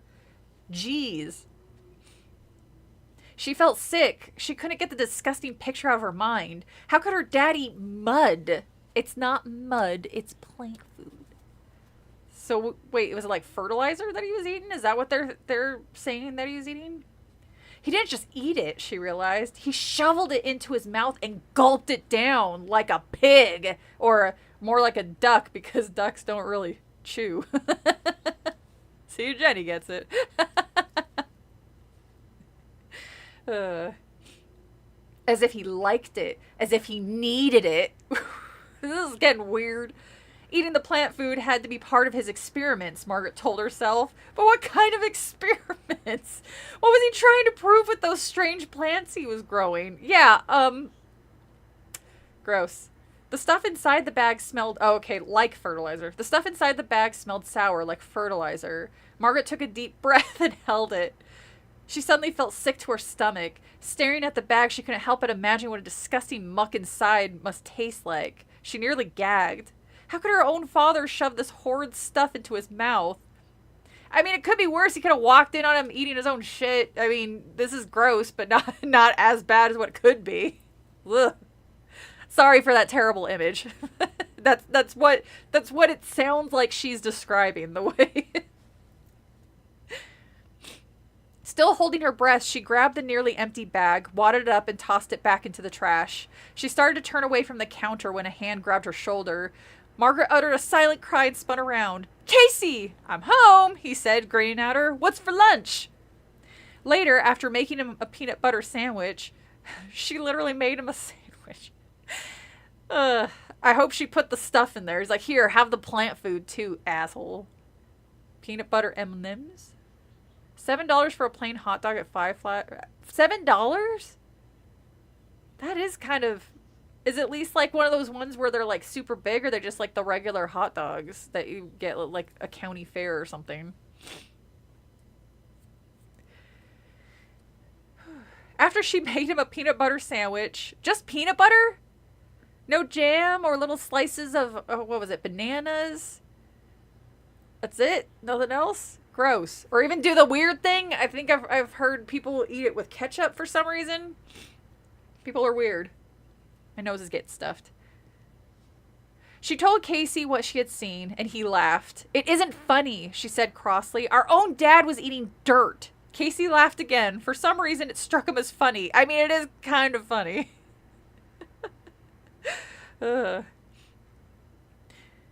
Margaret punched him hard on the shoulder, so hard that he dropped his sandwich. "Now eat it, bitch," she said. "Sorry," she said quickly, "but I don't see what you're laughing at. It's sick. There's something wrong with Dad. Something really wrong." Maybe he just had a craving for plant food. You know, kind of like how pregnant women like pickles and stuff like that. Is Goosebumps a PG tale from the crypt? Kind of. Hi, Ricky. Yeah, it kind of is. Actually, that's a really good... That's actually a really good description of it. It's kind of like a kid's Tales from the Crypt. The only thing that the show is missing is a kid-friendly Crypt Keeper. Even though I loved the Crypt Keeper as a kid. He was so funny. He did the puns.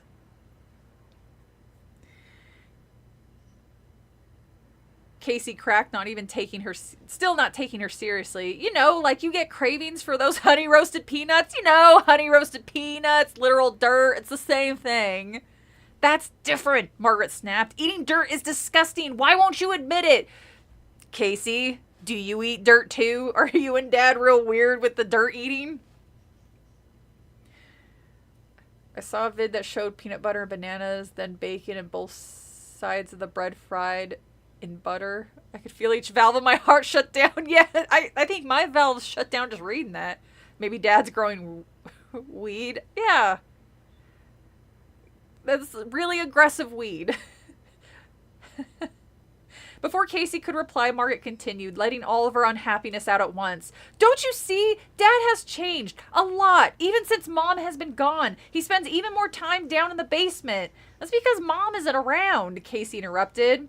And he's so quiet all the time and so cold to us, Margaret continued, ignoring him. He hardly says a word to us. He used to kid around all the time and ask us about our homework. He never says a human word. He never calls me princess or fatso. Or Fatso, Princess Fatso, the way he used to. He never, you hate those names, Fatso, Casey said, giggling with a mouthful of peanut butter. I know, she said impatiently. That's just an example, you fucking asshole. They did have a friendly, oh, that's right, the cartoon. I just recently found out that exists not too long ago. I think I added it in one of the videos, or one of my videos. Or like mentioned it in one of my videos. Or at least showed it. I can't remember. Maybe that was the Ghoulies one. So what are you trying to say? Casey asked. That Dad is out of his tree? That he's gone totally bananas?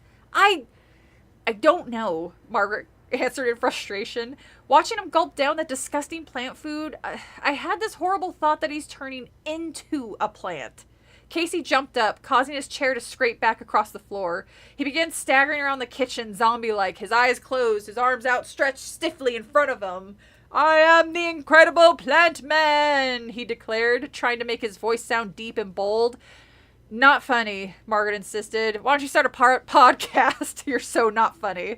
Crossing her arms over her chest, refusing to be amused. Plant man versus weed woman, Casey declared, staggering towards Margaret. Not funny, she repeated. He bumped into the counter, banging his knee. Ow! Serves you right, Margaret said. Plant man kills, he cried and rushed at her. He ran right into her, using his head as a battering ram against her shoulder. Casey, will you stop? She screamed. Give me a break. All right, he backed off. If you do me one more favor. What favor? Margaret asked, rolling her eyes. Make me another sandwich. Wow, you are going to be a podcast dude in a few years. This book is just a couple chapters from calling her a lard ass. Yeah. When I was a kid, I'd cry my eyes out in fear when Tales from the Crypt came on. Aww. I loved that. I used to get excited when I would hear the theme. Hello, Queen. Everybody bow to the royalty. Queen K, was it Kaylin? Queen Kaylin has arrived. How you doing? How is everybody doing? We got a couple new people, so hello. I got lost. Monday afternoon after school, Margaret, Casey, and Diane were tossing... Oh, they remember Diane existed again. Good for them. We're tossing a frisbee back and forth in Diane's backyard. You think this is around the time that R.L. Stine got into frisbee for whatever reason, and he's like, I gotta write this in a story. It's so fun. It's because Danny Elfman wrote it. That is true. Plant man versus weed woman. Someone calls. Hi. With Diane in the backyard, it was a warm, breezy day, the sky dotted with small, puffy white clouds. Diane tossed the disc high. It sailed over Casey's head into the row of fragrant lemon trees that stretched from behind the clapboard garage. Clapboard? Casey went running after it and tripped over an in-ground sprinkler that poked up just an inch above the lawn. Both girls laughed. Casey, on the run, flung the frisbee towards Margaret. She reached for it, but the breeze sent it sailing from her hand. What's it like to have a mad scientist for a dad? Diane asked suddenly. What? Margaret wasn't sure she heard right. Don't just stand there, throw it, Casey urged from beside the garage. Casey tossed the fridge high in the air in her brother's general direction. He liked to run and make diving catches. Those can hurt sometimes, though. Danny Elfman is my favorite goth kid. He's everybody's favorite goth kid.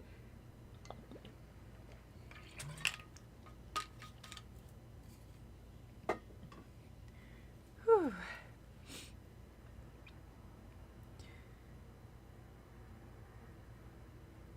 Just because he's doing strange experiments doesn't mean he's a mad scientist, Margaret said sharply. Strange is right, Diane said, her expression turning serious. I had a nightmare last night about those gross plants in your basement. They were crying and reaching out for me. Sorry, Margaret said sincerely. I had nightmares too. Look out! Casey cried. He tossed a low one at Diane, caught Diane around the ankles. Mad scientist, Margaret thought. Mad scientist. Mad scientist. The words kept repeating in her mind. Mad scientists were only in the movies, right? My dad was talking about your dad the other night, Diane said, flipping the disc to Casey. You didn't tell him about going down into the basement, did you? Margaret asked anxiously. No, Diane replied, shaking her head. Hey, are these lemons ripe? Casey asked, pointing at one of the low trees. God damn, get these kids on some ADHD medication. Again, they're just a bunch of little Dougs from Up. Point at the one of the low lemon trees. Why don't you suck on one to find out? Margaret snapped, annoyed that he kept interrupting. Why don't you? He shot back. My dad said that your dad was fired from Polytech because his experiments got out of control and he wouldn't stop them, Diane confided. She ran along the smooth, closely cropped grass, chasing down the frisbee. What do you mean? Margaret asked. The university told... Why did he tell his 12-year-old daughter this? This seems like a weird thing to tell your kid. Hey, kid, have a seat. While you're eating your Captain Crunch, let me tell you about your friend's dad and how weird he is. The university told him he had to stop whatever it was he was doing, and he refused. He said he couldn't stop. At least that's what my dad heard from a guy who came into the sales room. Margaret hadn't heard this story. It made her feel bad, but she thought it was probably true. Something really bad happened in your dad's lab, Diane continued. Someone got really hurt or killed or something. Well, that doesn't make him a mad scientist, Margaret said defensively. She suddenly felt that she had to stick up for her father. She wasn't sure why. Well, it's your father. Danny ripped.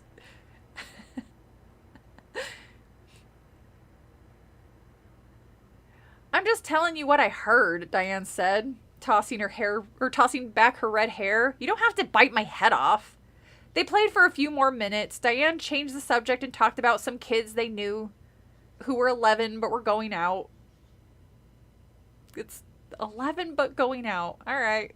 Then they talked about school for a while. I'm sorry, I can't get over. Diane changed the subject and talked about some kids they knew who were 11 but were going out. That was like the last thing on my mind when I was 11. I just like to play in the mud. And swing sets.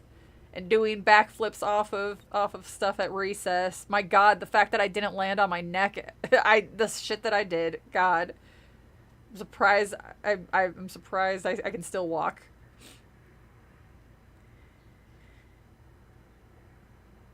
Time to go, Margaret called to Casey. He picked the frisbee up from the lawn and came running over. Call you later, Margaret told Diane, giving her a little wave. Then she and Casey began to jog home, cutting through the familiar backyards. We need a lemon tree, Casey said as they slowed to a walk. They're cool. They are cool. Oh, yeah, Margaret replied sarcastically. That's just what we need in our house, another plant. As they stepped through the hedges into their backyard, they both were surprised to see their dad. He was standing at the rose trellis, examining clusters of pink roses. Hey, Dad! Casey called. Catch! He tossed the frisbee to his father. Dr. Brewer turned around a little too slowly. The frisbee glanced off his head, knocking the Dodger's cap off.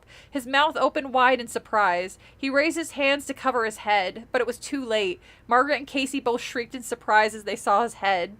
At first, Margaret thought her father's hair had turned green, but then she clearly saw that it wasn't his hair on his scalp. His hair was gone. It had all fallen out. In place of his hair, Dr. Brewer had bright green leaves sprouting from his head. I thought it was going to be like a single flower, like a Pikmin.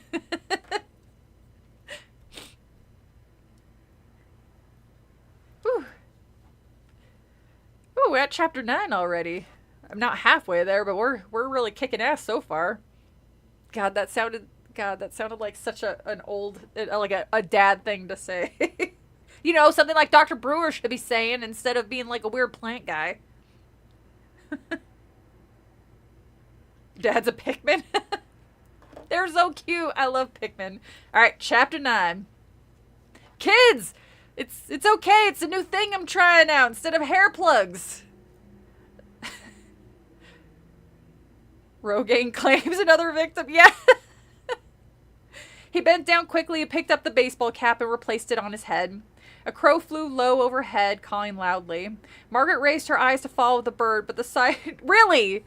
That you lost interest in your dad growing a whole ass garden on the top of his head that quickly? I mean, I get it. Crows are really cool, but, you know, focus. Focus, Margaret. But the sight of the hideous leaves sprouting from her father's head wouldn't go away.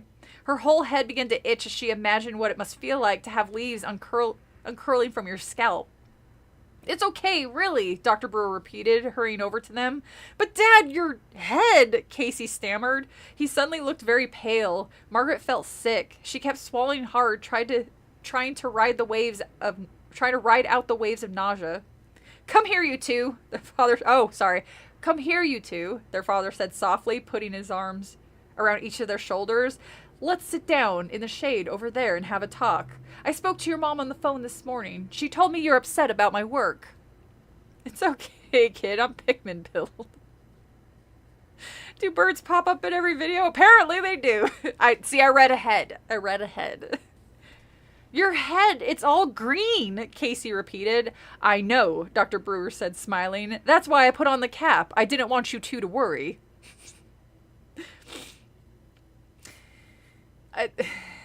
It's so goofy. He led them. I can't get over the visual. It's ridiculous. He led them to the shade of the tall hedges that ran along the garage, and they sat down on the grass. I guess you think your dad has gotten pretty weird, huh? He stared into Margaret's eyes. Feeling uncomfortable, she looked away. Calling frantically, the crow flew overhead again, heading in another direction. Margaret, you haven't said a word, her father said, squeezing her hand tenderly between his. What's wrong? What do you want to say to me? Margaret sighed and still avoided her father's glance. Oh my God! I think I just figured out the twist. Hold on, I'll wait until the end of the chapter. Come on, tell us. Oh, come on, tell us. Why do you have leaves growing out of your head? She said bluntly. It is a side effect, he told her, continuing to hold her hand. It's only temporary. It'll go away soon and my hair will grow back. But how did it happen? Casey asked, staring at his father's Dodgers cap. A few green leaves poking out from under the brim. Maybe you two would feel better if I explained what I'm trying to do down in the basement, Dr. Brewer said, shifting his weight and leaning back on his hands. I've been so wrapped up in my experiments I haven't had much time to talk to you. You haven't had any time, Margaret corrected him. I am sorry, he said, lowering his eyes. I really am, but this work I'm doing is so exciting and so difficult. Did you discover a new kind of plant? Casey asked. You know, one that grows out of people's skin? No, I'm trying to build a new kind of plant, Dr. Brewer explained. Huh? Casey, good job, Casey. Great follow-up. Have you ever talked about DNA in your school? Their father asked. They shook their heads. Well, it's pretty complicated, he continued. Dr. Brewer thought for a moment. Let me try and put it in simple terms for you simpletons. He said, fiddling with the bandage around his hand. Let's say we took a person who had a very high IQ. You know, real brain power. Like me, Casey interrupted. Dr. Brewer put his hand over the kid's face and said, Shut up, I'm talking. A real brain, like Casey, Dr. Brewer said agreeably. And let's say we were able to isolate the molecule or gene or a tiny part of that gene that enabled the person to have such high intelligence. And then let's say we were able to transmit that into other brains. And then this brain power could be passed along from generation to generation. God, this even kind of sounds like a Wesker monologue. And lots of people would have high IQs. Do you understand? He looked first at Casey and then at Margaret. All right, so why are you doing this with plants? Kind of, Margaret said. You take a good quality from one person and put it into other people, and then they have the good quality too. I think there's a word for that. They pass it along in their children, and so on, so on. Very good, Dr. Brewer said, smiling for the first time in weeks.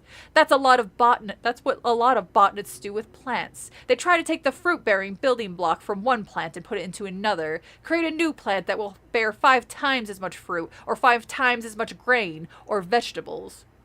And that's what you're doing? Casey asked. Not exactly, their father said, lowering his voice. I'm doing something a little more unusual. I really don't want to go into detail now. We're outside. Maybe take them inside if you're talking about this weird shit. But I'll tell you that I'm trying to do is build a kind of plant that has never existed and could ever exist. I'm trying to build a plant that's part animal. Casey and Margaret stared at their father in surprise. You're fucking dumb, Dad. He sounds very neck-bearded. Dad probably eats fried chicken with a fork and a knife. Probably puts paper plates in the dishwasher. Oh, great. So now the plants can heckle us. Great. Margaret and Casey stared at their father in surprise. Margaret was the first to speak. You mean you're taking cells from an animal and putting them into a plant? He nodded. I really don't want to say more because it's really stupid and would not work. He has a poison ivy body pillow. You two understand why this must be kept secret. He turned his eyes on Margaret and then Casey, studying their reactions. How do you do this? Margaret asked, thinking hard about everything she just told him. How do you get these cells from animals to the plants? I'm trying to do it by breaking them down electronically. God damn it, he answered. I have 2 glass booths connected by a powerful electronic generator. You may have seen them when you were snooping around down there. He made a sour face. Yeah, they look like phone booths, Casey said. One booth is a sender and one is a receiver, he explained. I'm trying to send the right DNA, the right building blocks from one booth to the other. It's a very delicate work. Daisy. That's cute. That's a very cute transition. The Venus flytrap with the brain of a chihuahua.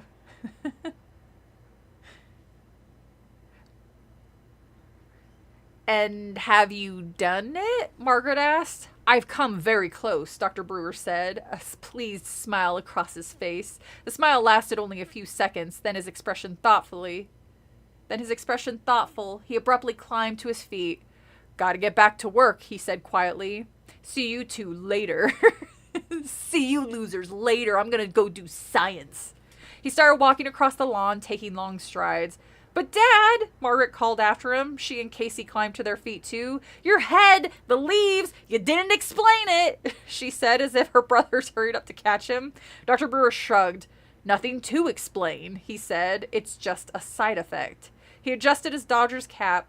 Nothing to worry about. It's only temporary. Just a side effect. He then hurried into the house. Casey seemed really pleased by their dad's explanation of what was going on in the basement. Dad's doing really important work, he said, unusually serious. But as Margaret made her way into the house, she found herself troubled by what her dad had said, and even more troubled by what he hadn't said. Margaret closed the door to her room and lay down on her bed to think about things. Her father hadn't really explained the leaves growing out of his head. Just a side effect didn't really explain all that much. A side effect from what? What actually caused it? What made his hair fall out? When would his hair grow back? It was obvious that he didn't want to discuss it with them. He had certainly hurried back to the basement after telling them it was just a side effect. A side effect. It made Margaret feel sick every time she thought about it. What must it feel like? The green leaves pushing up from your pores, uncurling against your head? Yuck. Thinking about it made her itch all over. She knew she'd have hideous dreams tonight. She grabbed her pillow and hugged it over her stomach, wrapping her arms tightly around it. There are a lot of other questions Casey and I should have asked, she decided. Like, why were the plants moaning down there? Why did some of them sound like they were breathing? Why did that plant grab Casey? What animal is Dad using? I mean, that one's kind of obvious. Lots of questions. Not to mention the one Margaret wanted to ask most of all. Why were you gulping down that disgusting plant food? But she couldn't ask that one. She couldn't let her dad know she'd been spying on him. I mean, you weren't technically spying on him. He was in the goddamn kitchen, a place that people tend to go into several times a day. Like, it's his dumbass fault for doing that when she was home. He should have just ate his lunch in the basement. She and Casey hadn't really asked any of the questions they wanted answered. They were just so pleased that their father had decided to sit down and talk to them, even for a few minutes. God, that's so sad. His explanation was really interesting as far as it went, Margaret decided, and it was good to know that he was doing, or he's close to doing something truly amazing, something that could really make him famous, but I don't know, this seems a little useless, but this whole plant thing seems like a bad idea. But what about the rest of it?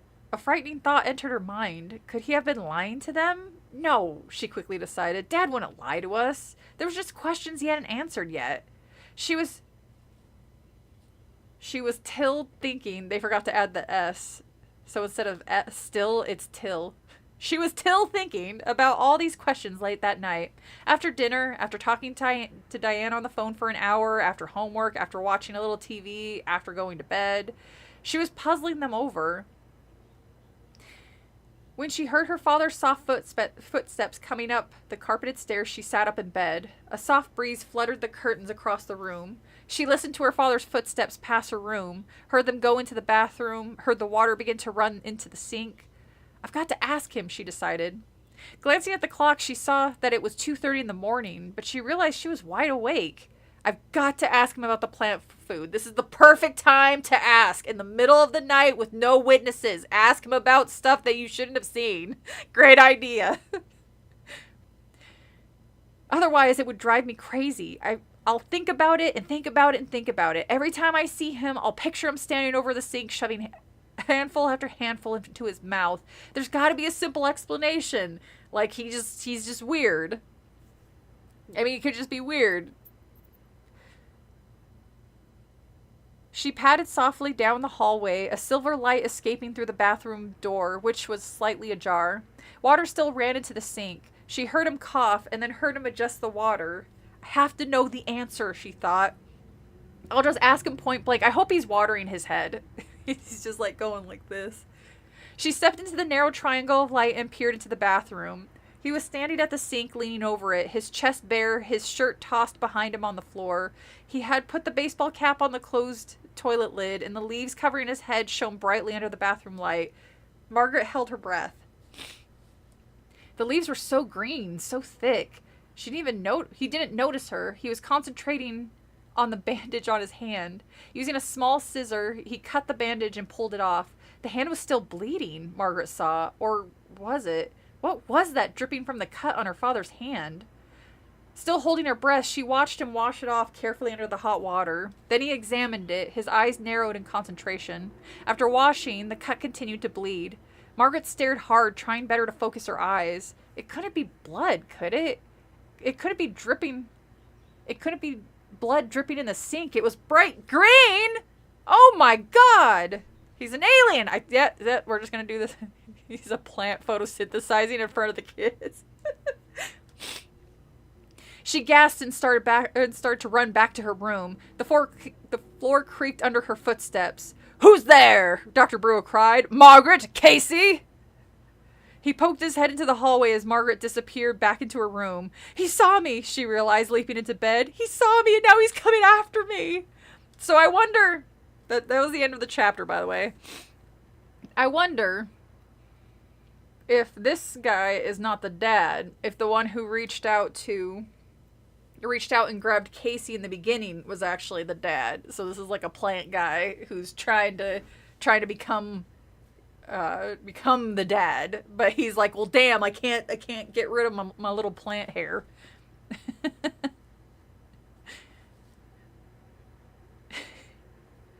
Kid's about to walk in and Dad shaving his buds. All right, chapter 10. We're almost halfway through. Margaret pulled the covers up to her chin. She realized she was trembling, her whole body shaking and chilled. She held her breath and listened. She could hear water splashing in the bathroom sink, but no footsteps. He isn't coming after me, she told herself, letting out a long, silent sigh. But how could I have thought that? How could I have been so terrified of my own father? Terrified. It was the first time the word had crossed her mind, but sitting there in bed, trembling so violently, holding on to the covers so hard, listening for his approaching footsteps, Margaret realized she was terrified of her own father. If only Mom were home, she thought. Without thinking, she reached for the phone. She had the idea in her head to call her mother, wake her up, and tell her to come home as fast as she could. Tell her that something terrible was happening to Dad, that he was changing, that he was acting so weird. She glanced at the clock. 2:43. No, she couldn't do that. Her poor mother was having such a terrible time in Tucson trying to take care of her sister. Plus, she was, again, written out of the goddamn story, so that's, So, yeah, she's not coming back. It's just you guys now. She's not a character anymore. Sorry, I gotta pop. I apologize if you don't like the sound of popping joints. How could I be afraid of my plant dad? Maybe the plant dad is also growing plant kids. Oh, maybe. I'll get newer kids, better kids, ones that could actually focus for 10 fucking seconds. Mrs. Brewer would just tell her to calm down, that her father still loved her, that he would never harm her, that he just got caught up in his work. He had leaves growing out of his head. He was eating dirt and his blood was green. She heard the water in the sink shut off. She heard the bathroom light being clicked off. Then she heard her father pad slowly to his room at the end of the hall. Margaret relaxed a little, slid down in the bed, loosened her grip on the blankets. She closed her eyes and tried to clear her mind. She tried counting sheep. That never worked. She tried counting to 1,000. At 375, she sat up. Her head throbbed. Her mouth was as dry as cotton. She decided to go downstairs and get a drink of cold water from the fridge. I'm going to be a wreck tomorrow, she thought, making her way silently through the hall and down the stairs. It is tomorrow. What am I going to do? I've got to get to sleep. The kitchen floor creaked beneath her bare feet. The refrigerator motor clicked on noisily, startling her. Be cool, she told herself. You got to be cool. Refrigerator.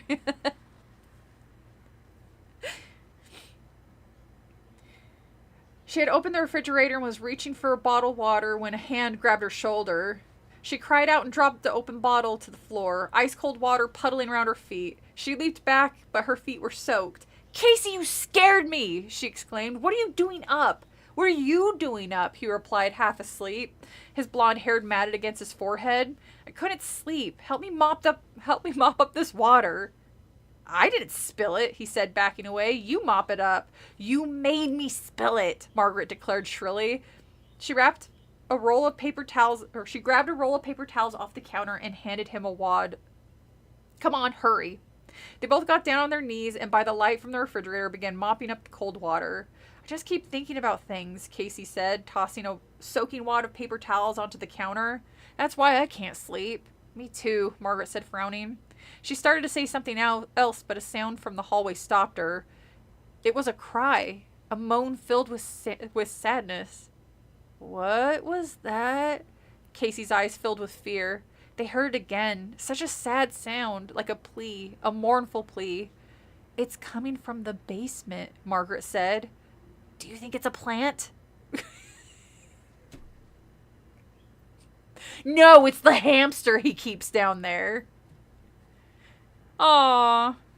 You gotta, I'll finish it. Okay, happy birthday, Adam. Talk to you later. Oh. Damn quitter, Adam. No, I'm kidding.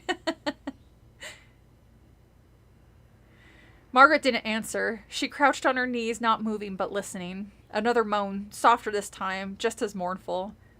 I don't think Dad told us the truth, she told Casey, staring into his eyes. He looked pale and frightened in the dim refrigerator light. I don't think a tomato plant would make a sound like that. Margaret climbed to her feet, collected the wet clumps of paper towel and deposited them into the trash. She then closed the refrigerator door, covering the room in darkness. Her hand on Casey's shoulder, she guided him out of the kitchen and through the hall. They stopped at the basement door and listened. Silence now. Casey tried the door. It was locked. Another low moan, sounding very nearby. It's so human, Casey whispered. Margaret shuddered. What was going on in the basement? What was really going on? She led the way up the stairs and waited at her doorway until Casey was safely in his room. He gave her a wave, yawning silently, and closed the door behind him. A few seconds later, Margaret was back in her bed, the covers pulled up to her chin despite the warmth of the night. Her mouth was still achingly dry, she realized. She never managed to get a drink. Somehow she drifted into a restless sleep. Her alarm went off at 7:30. She sat up and thought about school. Then she remembered there was no school for the next 2 days because of some kind of teacher's conference. Well, then what were you crazy to, freaking out about getting to bed? There's no school. Man. You just got introduced to Leonard in the hospital? Ooh. That's a weird fight. That one I think was one of the easiest Silent Hill fights I'd ever had to play on regular mode, not super baby mode like I'm used to.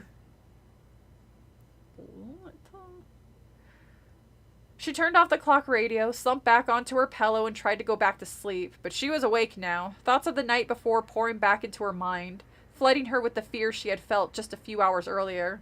She stood up, stretched, and decided to go talk to her father, to confront him first thing, to ask all the questions she wanted to ask.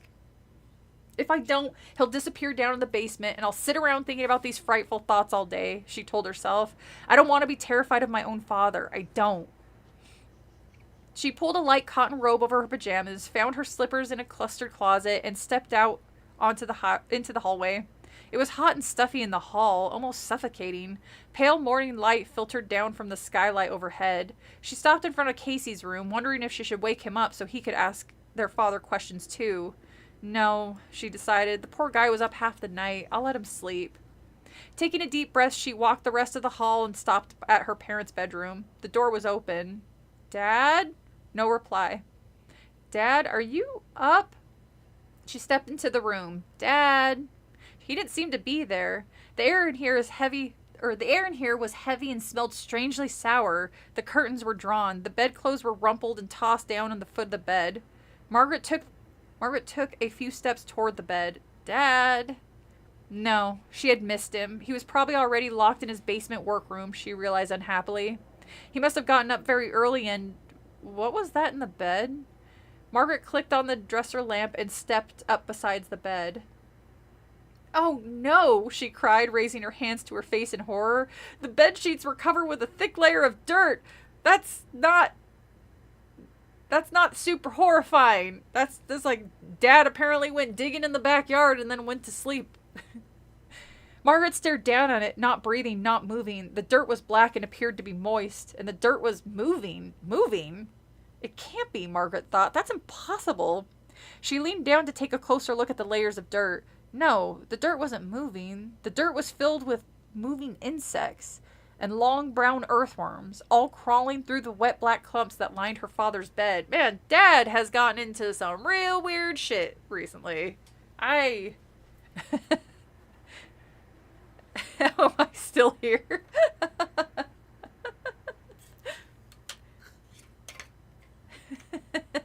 You guys are so goofy.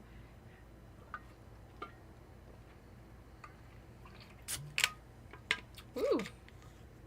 I'm also thirsty. Okay, we are officially at the halfway mark.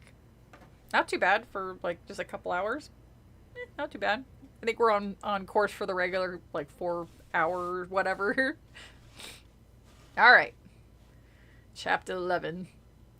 Casey didn't come downstairs until 10:30. Before his arrival, Margaret had made herself breakfast, managed to pull on jeans and a t-shirt, had talked to Diane on the phone for a half hour, and had spent the rest of the time pacing back and forth in the living room, trying to decide what to do. Desperate to talk to her dad, she had banged a few times on the basement door, timidly at first, then loudly, but he either couldn't hear her or chose not to. He didn't respond. Whoop whoop, that's the sound of the police. When Casey finally emerged, she poured him a tall glass of orange juice and led him out in the backyard to talk. It was a hazy day, the sky mostly yellow, the air already stifling hot, even though the sun was still hovering low over the hills. Walking toward the block of green shade cast by the hedges, she told her brother about their dad's green blood and about the insect-filled dirt in his bed. Casey stood open-mouthed, holding the glass of orange juice in front of him untouched. He stared at Margaret but didn't say anything for a long time. Finally, he set the orange juice down on the lawn and said, "What should we do?" "You guys are kids. There's nothing you can do. In a voice just above a whisper, Margaret shrugged. I wish Mom would call. Would you tell her everything? Casey asked, shoving his hands deep in his pockets of his baggy shorts. I guess. I don't know if she'd believe it. It's so scary, Casey said. I mean, he's our dad. We've known him our whole lives. I mean, I know, Margaret said. But he's not the same. Maybe he could explain it all, Casey said thoughtfully. Maybe there's a good reason for everything, you know? Like the leaves on his head. We asked him about that, Margaret reminded her brother. He just said it was a side effect, not much of an explanation. Casey nodded but didn't reply. I told some of it to Diane, Margaret admitted. Casey looked up at her in surprise. Well, I had to tell somebody, she snapped. Diane thought I should call the police. Huh? Casey shook his head. Dad hasn't done anything wrong. Is it illegal to grow plants on your head? I mean, come on. What would the police do? I know, Margaret replied. That's what I told Diane, but she said there's got to be some kind of law against being a mad scientist. Dad isn't a mad scientist, Casey said angrily. That's stupid. He's just what? Margaret thought. What is he? A few hours later, they were still in the backyard trying to figure out what to do when the kitchen door opened and their father called out to them. Casey looked at Margaret in surprise. I don't believe it. He came upstairs. Maybe we can talk to him, Casey said. They both raced into the kitchen. Dr. Brewer, his Dodger cap in place, flashed them a smile as he set 2 bowls of soup down on the table. Hi, he said brightly. Lunchtime. I'm going to get on some list tonight. They're after me.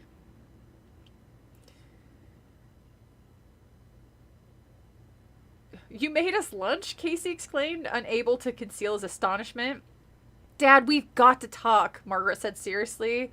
Afraid I don't have much time, he said, avoiding her stare. Sit down, try this new dish. I want to see if you like it. Is it just going to be mud? Margaret and Casey obediently took their places at the table. What is this stuff? Casey cried. The 2 bowls were filled with a green, pulpy substance.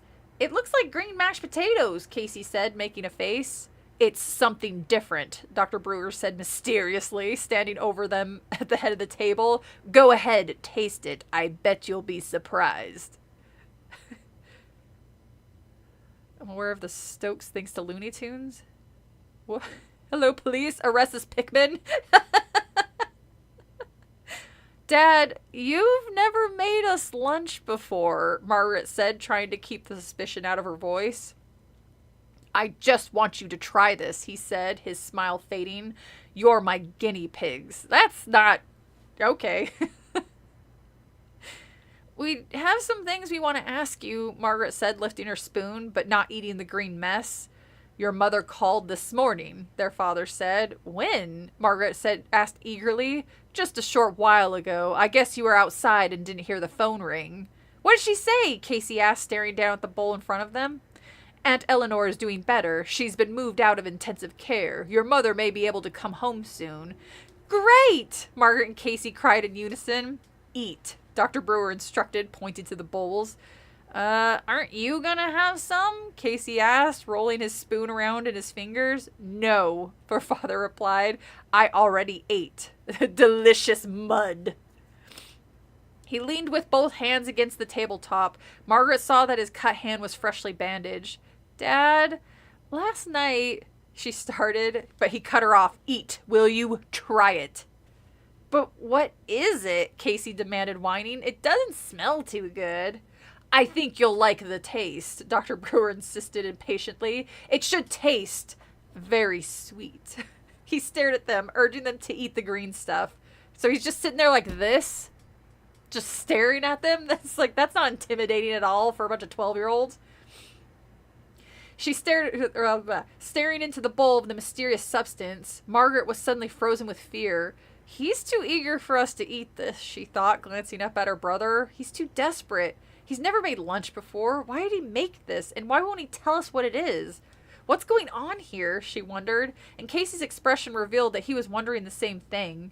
Is Dad trying to do something to us? Is this green stuff going to change us or hurt us or make us grow leaves too?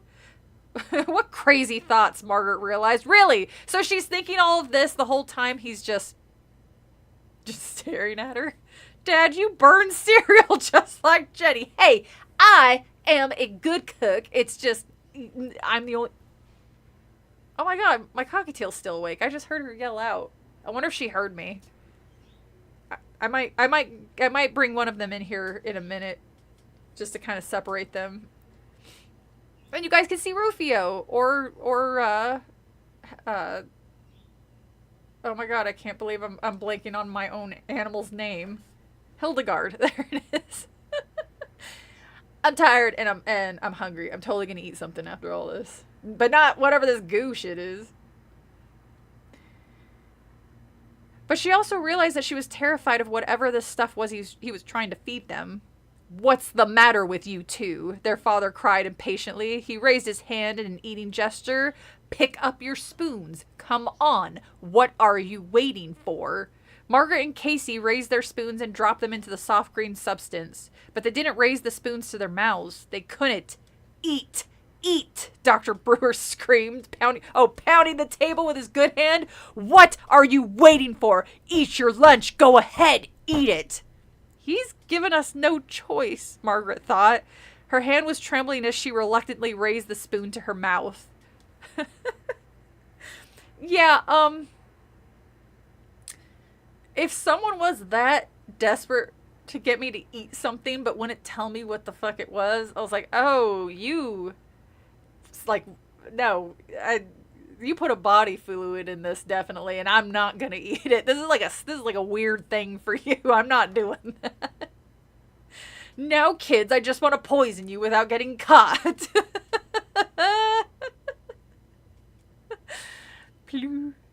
And definitely not cereal. No, the ants got to the cereal. I gotta go get more tomorrow. Maybe I should move where I keep my I can't fit everything in the fridge, and plus I'd be a weirdo if I keep all my stuff in the fridge.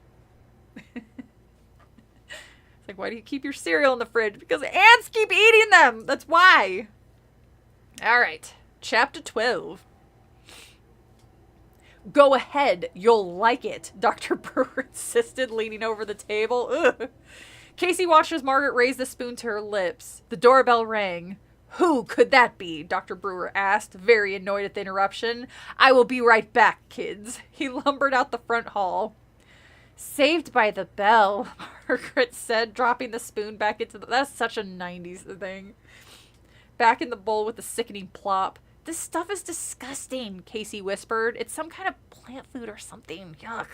Quick, Margaret said, jumping up and grabbing the bowls. Help me. They rushed to the sink, pulled out the wastebasket, and scooped the contents of both bowls into the garbage. No! Pour them down the sink. You're gonna fucking get caught if you put... Damn kids. You don't know how to hide when cooking is garbage and you don't want to hurt feelings or possibly get murdered by your plant daddy. They rushed the sink, pulled out the wastebasket, and spewed the contents of both bowls into the garbage. Then they carried the bowls back to the table and set them down beside the spoon. Yeah, it won't be obvious that you poured them all out. He's gonna make you have seconds.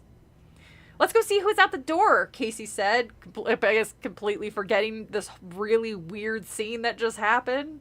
They crept into the hall in time to see a man carrying a black briefcase step into the front entranceway and greet their father with a short handshake. The man had a tan bald head and was wearing large blue lens glasses.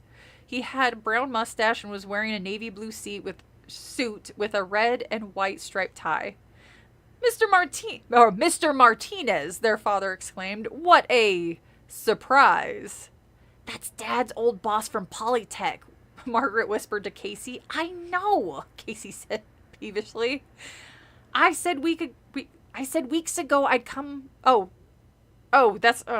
They have this weird. I said weeks ago I'd come and check in how your work is coming along, Martinez said, sniffing the air for some reason. Wellington gave me a lift. My car's in the garage for a change.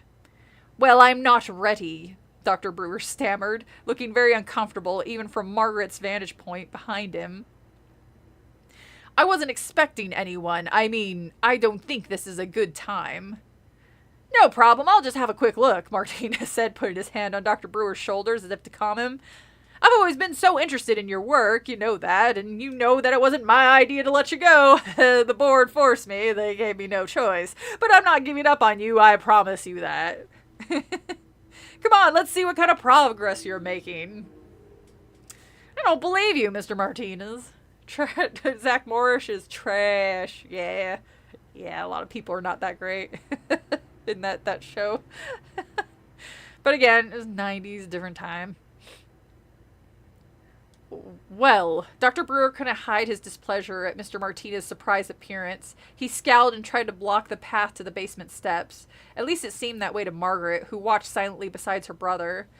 Mr. Martinez stepped past Dr. Brewer and pulled open the basement door. Hi, guy. Hi, guys. Mr. Martinez gave the two kids a wave. I'm surprised he didn't give them a thumbs up. Hoisting his briefcase as if it weighed 2 tons.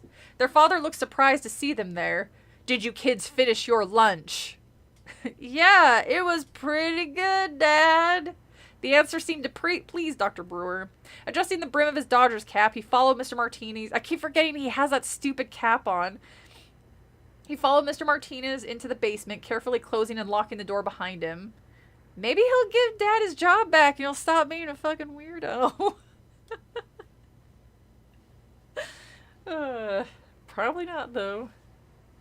He pulled open the refrigerator to look for something for lunch. Don't be stupid, Margaret said, reaching over him to pull out a container of egg salad. If Dad really is growing plants that are part animal, he'll be famous. He won't need a job. Yeah, I guess, Casey said thoughtfully. Is that all there is? Just egg salad? I'll make you a sandwich. Jesus Christ, this girl does nothing but make sandwiches for her shithead brother. I'm just kidding. I'm just being mean. But yeah, the kid's like a spaz at most. I'm not really hungry, Casey replied. That green stuff made me sick. Why do you think he wanted us to eat? Why do you think he wanted us to eat it? I don't know, Margaret said. She put a hand on Casey's slender shoulder. I'm really scared, Casey. I wish Mom were home. Me too, he said quietly. Margaret put the egg salad back into the refrigerator. She closed the door, then leaned her hot forehead against it. Casey, what? Do you think Dad is telling us the truth? About what? About anything. I don't know, Casey said, shaking his head. Then his expression suddenly changed. There's only one way to find out, he said, his eyes lighting up. What do you mean? Margaret pushed herself away from the refrigerator. The first chance we get, the first time Dad is away, Casey whispered. Let's go back into the basement and see for ourselves what he's doing. Because it worked out so well the first time. I'm not your buddy, or I'm not your guy, buddy. I just had a creep just sing happy birthday to Heather over the phone. Oh, that's a great part. I like that part. Is this the first time you're playing Silent Hill 3, Darb? Chrome. Hi, Chrome. About Dad leaving us and Mom for a better family. I'm too scared. Alright, chapter 13. We're almost 60% through. That's what it says on the bottom here. It is kind of cute that it lets you know how much torture I get to instill upon you guys before it's the end. Alright, chapter 13. They got their chance the next afternoon when their father emerged from the basement. Wait, what happened to Mr. Martinez? Red metal tool chest in hand. I promised Mr. Henry next door I'd help him install... Oh, wait, I forgot. I'm doing a voice. I promised Mr. Henry next door I'd help him install a new sink in his bathroom, he explained, adjusting his Dodgers cap with his free hands. Stop fucking with the Dodgers cap! It's real obvious you're trying to hide something now. I didn't get this far before. Oh, the game... Oh, Silent Hill 3 is great. When are you coming back? Casey asked, glancing at Margaret. Not very subtle, Casey, Margaret thought, rolling her eyes. And all these kids, these damn kids, they roll their eyes. This sassy teens. It shouldn't take more than a couple of hours, Dr. Brewer said. He disappeared out of the kitchen door. They watched him cut through the hedges in the backyard and head to Mr. Henry's back door. It's now or never, Margaret said, glancing doubtfully at Casey. Think we can do this? She tried the door, locked as usual. No problem, Casey said, a mischievous grin spread across his face. Go get a paperclip. I saw it in a movie once, therefore it actually can be done. I'll show you what my friend Kevin taught me last week. Margaret found a paperclip on her desk and brought it to him. Casey straightened the paperclip out, then poked it into the lock. In a few seconds, he hummed a triumphant fanfare and pulled the door open. Don't you need, like, a second one? Because, like, the way it works, like, you gotta, like, hold down one part and then work your way around. Because I watched, I actually had a friend who he said it was for fun. I was like, man, I wish I had this type of interest. Just, oh, try this. And he had a practice lock that he would practice stuff, and they even had paperclip to show you how to do it, but you still needed like another paperclip in order to crack it. He actually picked a lock of my storage unit once because I lost the key, and the people wanted to charge me $60 to saw it off. And I asked him, I was like, hey, out of curiosity, do you think you can pick this lock that says it can't be picked? And he took him like 20 minutes and he picked it. And I was like, well, what kind of people is she hanging out with? Funny enough, he was my old boss from like a million years ago. from when I worked at like a game store back when I think I was actually still in high school at the time. It was pretty funny.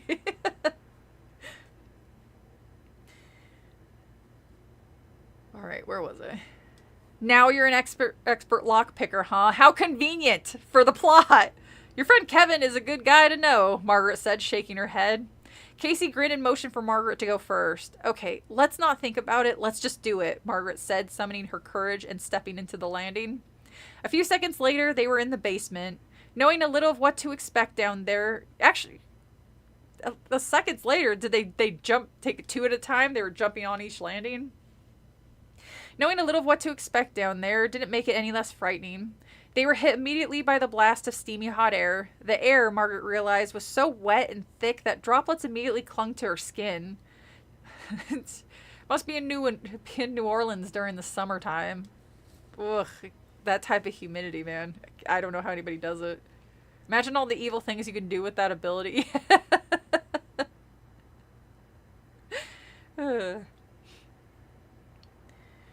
Squinting against the bright light, they stopped in the doorway of the plant room. The plants seemed taller, thicker, more plentiful than the first time they had ventured down there. Long tendrils drooped from thick yellow stalks. Broad green and yellow leaves bobbed and trembled, shimmering under the white light. Leaves slapped against each other, making a soft, wet sound. A fat tomato plopped to the ground. Everything seemed to shimmer. The plants all seemed to quiver expectantly. They weren't standing still. They seemed to be reaching up, reaching out, quaking with energy as they grew. Long brown tendrils snaked along the dirt, wrapping themselves around other plants, around each other. A bushy fern had grown to the ceiling, curved, and started growing its way back down. Wow, Casey cried, impressed with the trembling, glistening jungle. Are all these plants brand new? I guess so, Margaret said softly. They look prehistoric. They heard breathing sounds, loud sighing, a low moan coming from the direction of the supply closet against the wall. A tendril suddenly swung out from a long stalk. Margaret pulled Casey back. Look out, don't get too close, she warned. I know, he said sharply, moving away from her. Don't grab me like that, you scared me. The tendril slid harmlessly to the dirt. Sorry, she said, squeezing his shoulder affectionately. It's just, you remember what happened last time. I'll be careful, he said. Margaret shuddered. She heard breathing, steady, quiet breathing. These plants are definitely not normal, she thought. They're moving! That should have been your first thought! They're moving!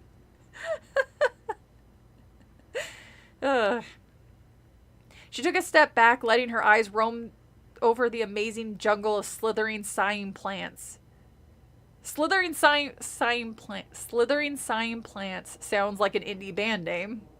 She was still staring at them when she heard Casey's terrified scream. Help! It's got me! It's got me! If this is a goddamn prank again, it's like she should push him into the plants and let the plants take him, because that is annoying.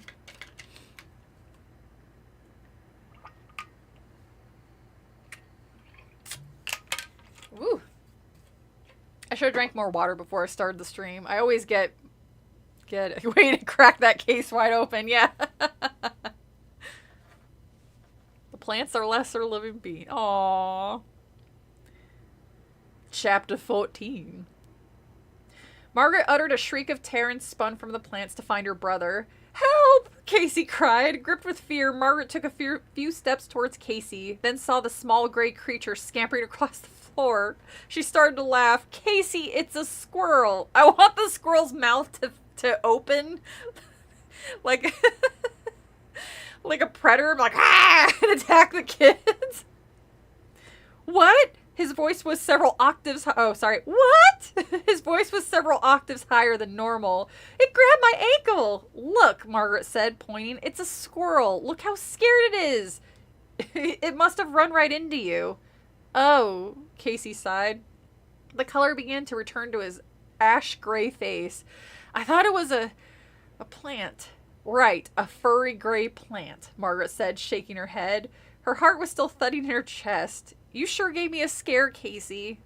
The squirrel stopped several yards away, turned, stood up on its hind legs, and stared back at them, quivering all over.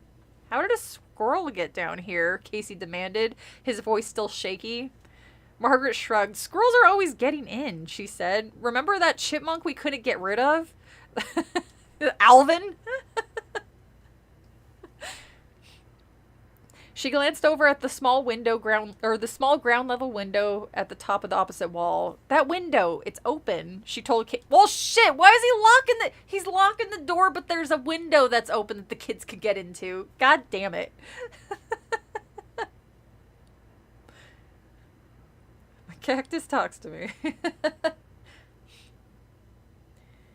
Shoo! Casey yelled at the squirrel. He started to chase it. The squirrel's tail shot right up in the air, and then it took off, running through the tangled plants. Get out! Get out! Casey screamed. You guys have more important things to do than terrorize a small squirrel. God, these goddamn kids. The terrified squirrel, with Casey in close pursuit, circled the plants twice. Then it headed to the... What is this Tom and Jerry shit? To the far wall, leapt onto a carton, then onto the higher carton, then bounded out the open window. Casey stopped running and stared out the window. Good work, Margaret said. Now let's get out of here. We don't know what... Let's get out of here? You just showed up.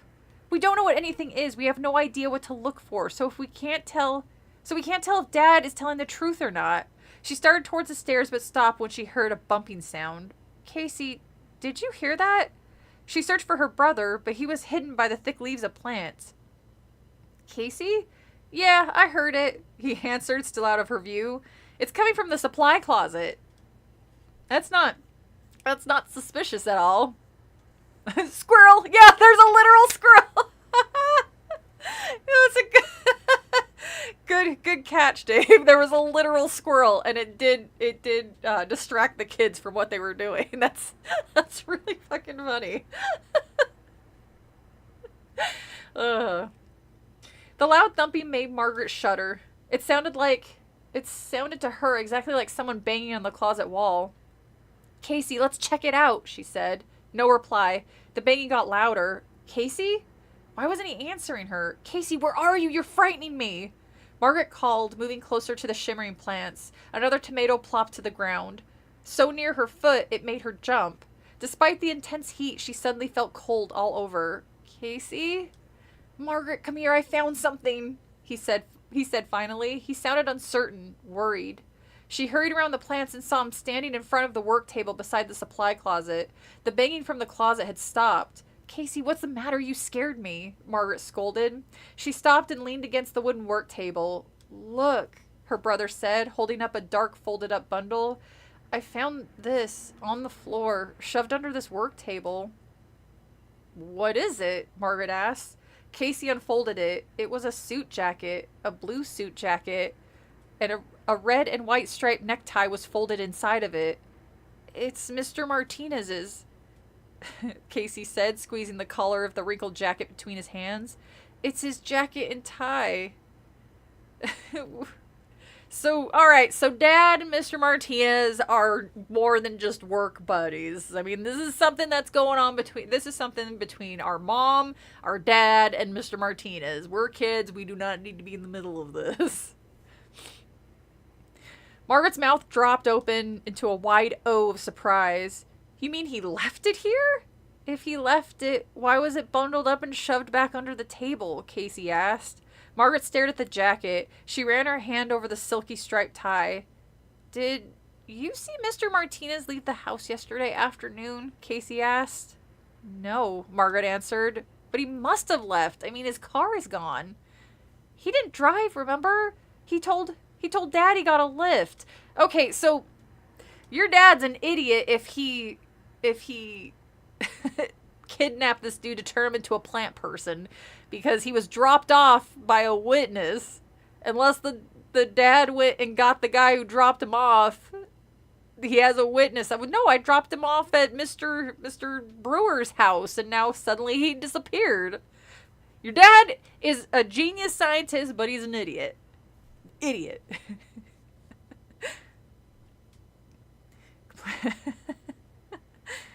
Maybe Plant Dad needed a new suit. I mean, he has been wearing the same clothes and his wound won't heal for whatever. You know, plants, when they're like snipped and cut and everything, they heal.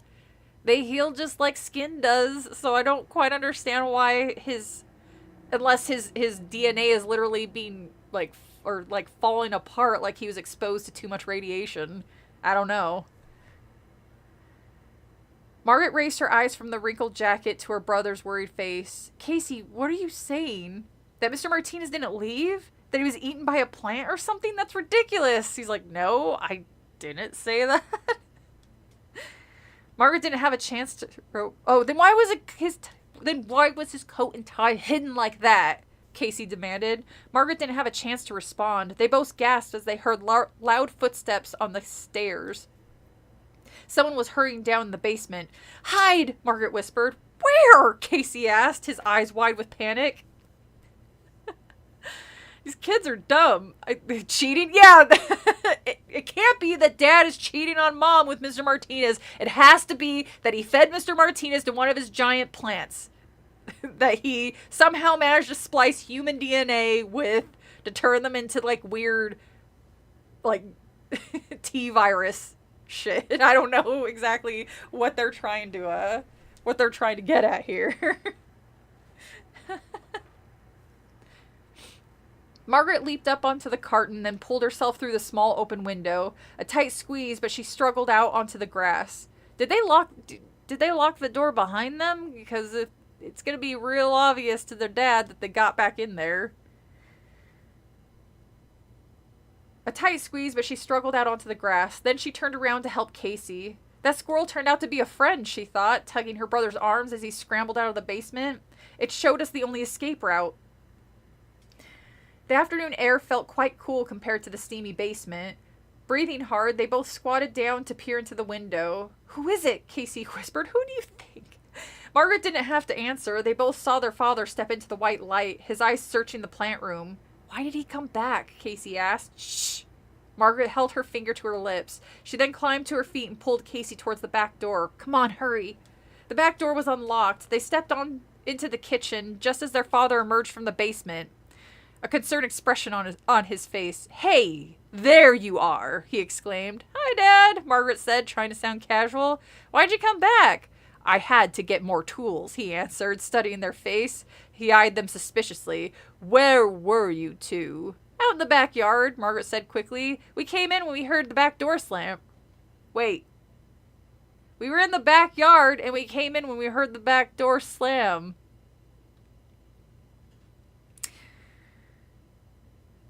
Isn't the back door supposed to be in the backyard? That's why it's called back door?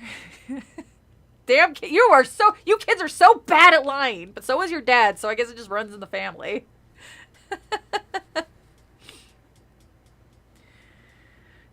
Dr. Brewer scowled and shook his head. You never used to lie to me before, he said. I know you went down into the basement again. You left the door wide open, you fucking idiot. We just wanted to look, Casey said quickly, glancing at Margaret, his expression fearful. We found Mr. Martinez's jacket and tie, Margaret said. What happened to him, Dad? Huh? The question seemed to catch Dr. Brewer by surprise. Why did he leave his jacket and tie down there? Margaret asked. I'm raising two snoops. Snitches get stitches, Margaret, her father griped. Martinez got hot, okay? I have to keep the basement at a very high tropical temperature with lots of humidity. Martinez became uncomfortable. He removed his jacket and tie and then put them in the work table. He also removed his shirt and his jeans and his underwear, but that's a different story and not your business. Then he forgot them when he left. He just left when he was naked. Dr. Brewer chuckled. I think he was in a state of shock from everything I showed him down there. It's no wonder he forgot his things. But I called Mr. Martinez this morning. I'm going to drive over and return his stuff when I finished at Mr. Henry's. Margaret saw a smile break out on Casey's face. She felt relieved, too. It was good to know that Mr. Martinez was okay. How awful to suspect that my own father is doing something terrible to someone. They're so gullible. We came in after the rose bushes called the mailman a racial slur. They're a family of incredibly smart idiots. Yeah, no shit. Dad, I think we should probably cut those rose bushes down. They're gonna end up on one of those channels that they get called out on, and the rose bush is gonna get doxxed deservedly because you don't do that shit. And then the rose bush is going to be fired, and then it's going to be real hard to get rid of them after that. So we should probably just cut it down. Nobody's going to care. Just snuff out its life. We don't need those kind of rose bushes. My God. That's so dark.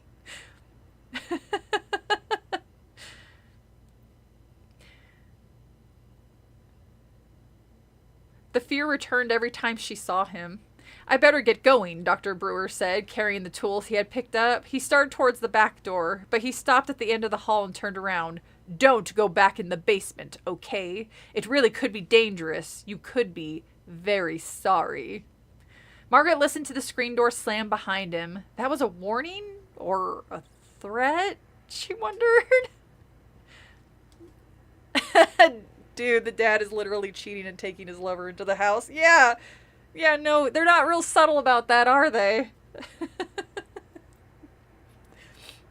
No, it's like the plants are gay, but they're scared to admit it, so they just hang out with their ex-plant boss, and they get together in the basement while the plant wives are upstairs and the plant kids are being snoopy little bitches.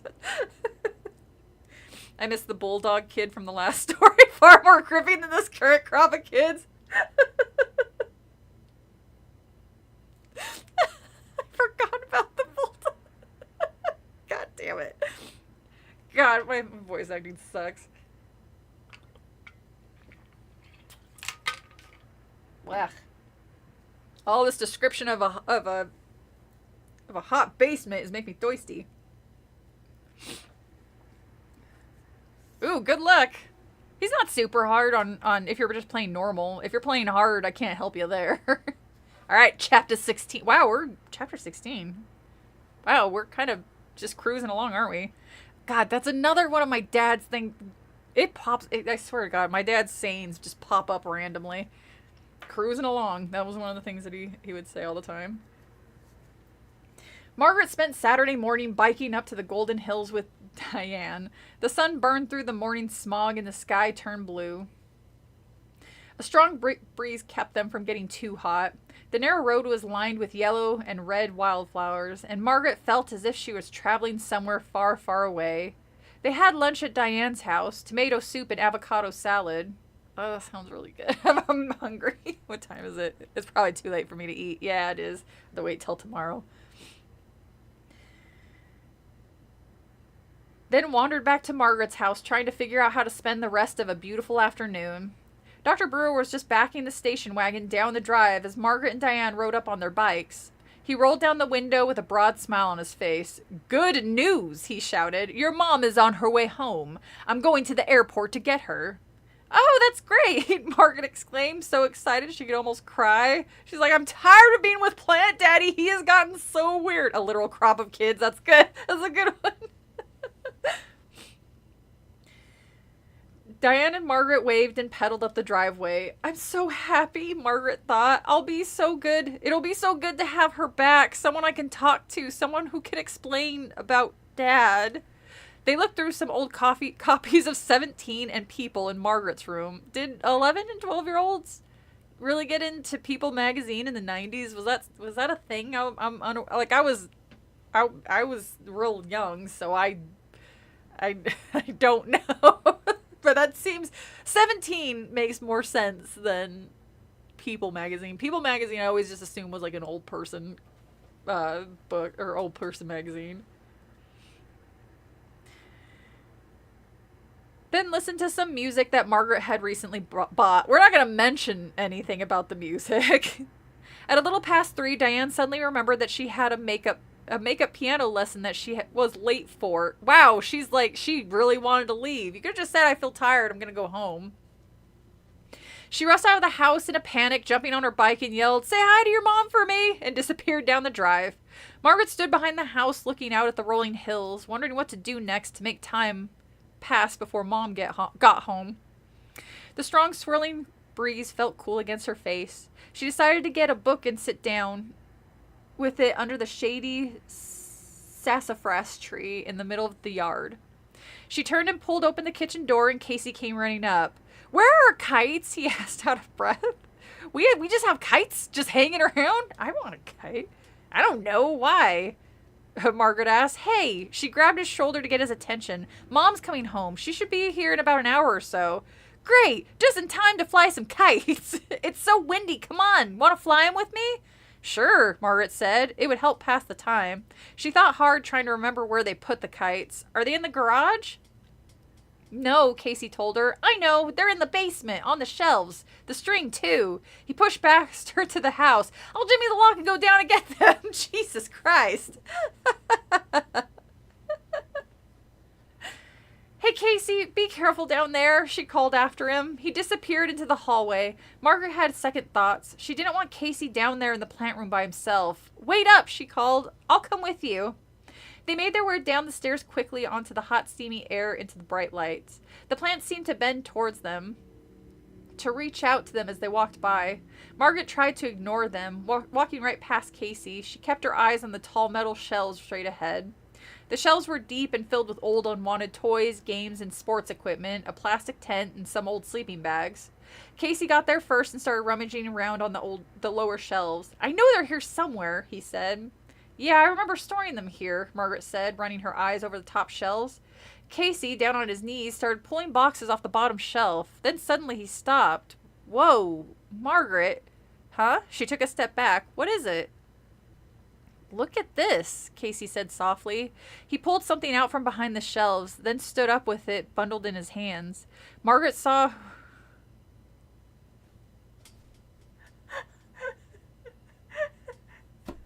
Sorry. Margaret saw that he was holding a pair of black shoes and a pair of blue trousers. We were joking about Mr. Martinez and their dad fucking, but apparently... Wait, is he still down here?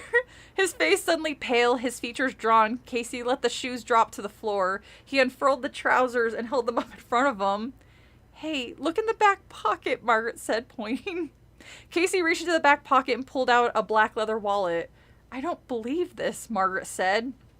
Casey's hands trembled as he opened the wallet and searched inside. He pulled out a green American Express card and read the name on it. It belongs to Mr. Martinez, he said, swallowing hard. He raised his eyes to Margaret's. This is Mr. Martinez's stuff. So they just literally... Don't stop stealing my jokes, book. You're supposed to... Hi, Short King. He was way too easy. Yeah, who's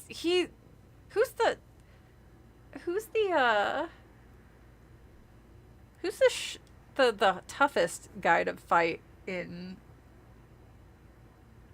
3? I remember the mercenary kind of giving me a pain in the ass. Maybe I was spot on when I called it a sex dungeon. I'm 31 and I still don't read either of those magazines and never have. Yeah, that's your game crashed? God, that's so frustrating. Are you playing that PS3 one? Because that, anytime someone online mentions the C word, I was like, oh no, not child of God. Oh, silly pun. You guys are so clever. I love the puns. Keep them coming. Oh, I should probably... We're on chapter 17 already.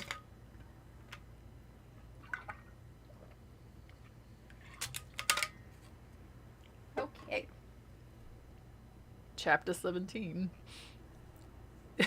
Yeah, no shit. Dad lied, Casey said, staring in horror at the wallet in his hands. Mr. Martinez might have left without his jacket, but he wouldn't leave without his pants and shoes. Maybe that's a kink for him. What is it when people get like shamed publicly? It turns some people on for some reason. It's real weird. But what happened to him? Margaret asked, feeling sick. Oh God, kids, you are way too young to learn about your dad and his weird sex fantasies. This is just way too much. The kids, just go upstairs. Just let Plant Daddy be Plant Daddy. That's what Mr. Martinez said to Plant Dad. Casey slammed the wallet shut. He shook his head sadly but didn't reply. Well, we can start buying stuff now, I guess. A walk of shame. Ooh, what are you gonna order, silly palm? I thought about ordering food too, but it's really late, and the only stuff that's open are bars, or this late are bars and like fast food, and I don't want bar food or fast food, so I'll probably just wait until the morning to get something. In the center of the room, a plant seemed to groan. The sound startling the two kids. Dad lied, Casey repeated, staring down at the pants and shoes on the floor. Dad lied to us. Where are the kites? I thought we were gonna get some kite action. Jeez. What are we going to do? Margaret cried, panic and desperation in her voice. We've got to tell somebody what's happening here, but who? Probably the cops. I don't know if they'd believe you, but I guess you could try.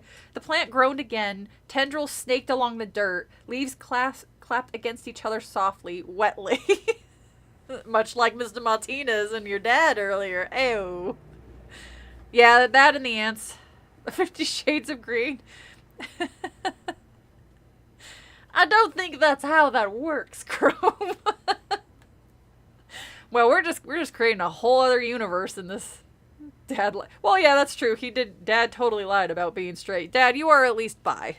All right.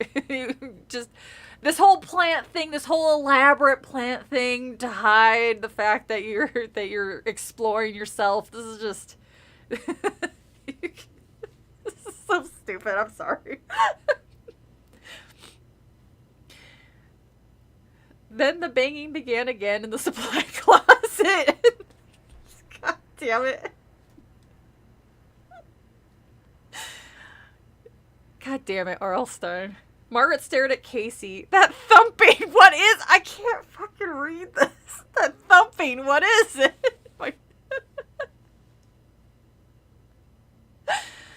They both listened to the incessant banging sounds. A low moan issued from the closet, followed by a higher pitched one. Both mournful, very human sounding.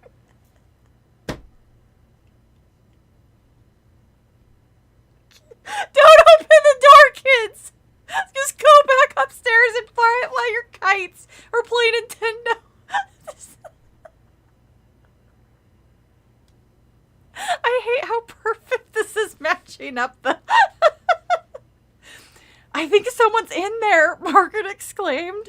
Maybe it's Mr. Martinez, Casey suggested, still gripping the wallet tightly in his hand. Thud, thud, thud. Do you think we should open the closet, Casey? Hey, you do not pull people from the closet. They come out when they're good and ready. What kind of sick-ass book is this? If it's Mr. Martinez in there, we've got to let him out. Casey set the wallet down on the shelf. Then they quickly moved to the supply closet. Across from them, the plants seemed to shift and move as the two kids did. They heard breathing sounds, another groan, scurrying sounds. Leaves bristled on their stalks, tendrils drooped and slid. Hey, look, Casey cried. I see, Margaret said. The closet door wasn't just locked. A 2x4 had been nailed over it. Daddy really didn't want you to check the Discord. What about, oh no. When you hear internal groans of them plants growing in the walls. Ooh boy. Alright, hold on. I'm pausing and checking Discord. Artie, what did you do? Oh. Oh. Uh-oh. Start the moaning. What are you guys? All right, Artie. Yeah, that's. It's a little too much. It's a little too much. The internet has ruined me, is what has happened. Wonder what music those two listen to during corn. I don't know. What is a good soundtrack for banging your secret lover in the basement while your kids think you're a mad scientist?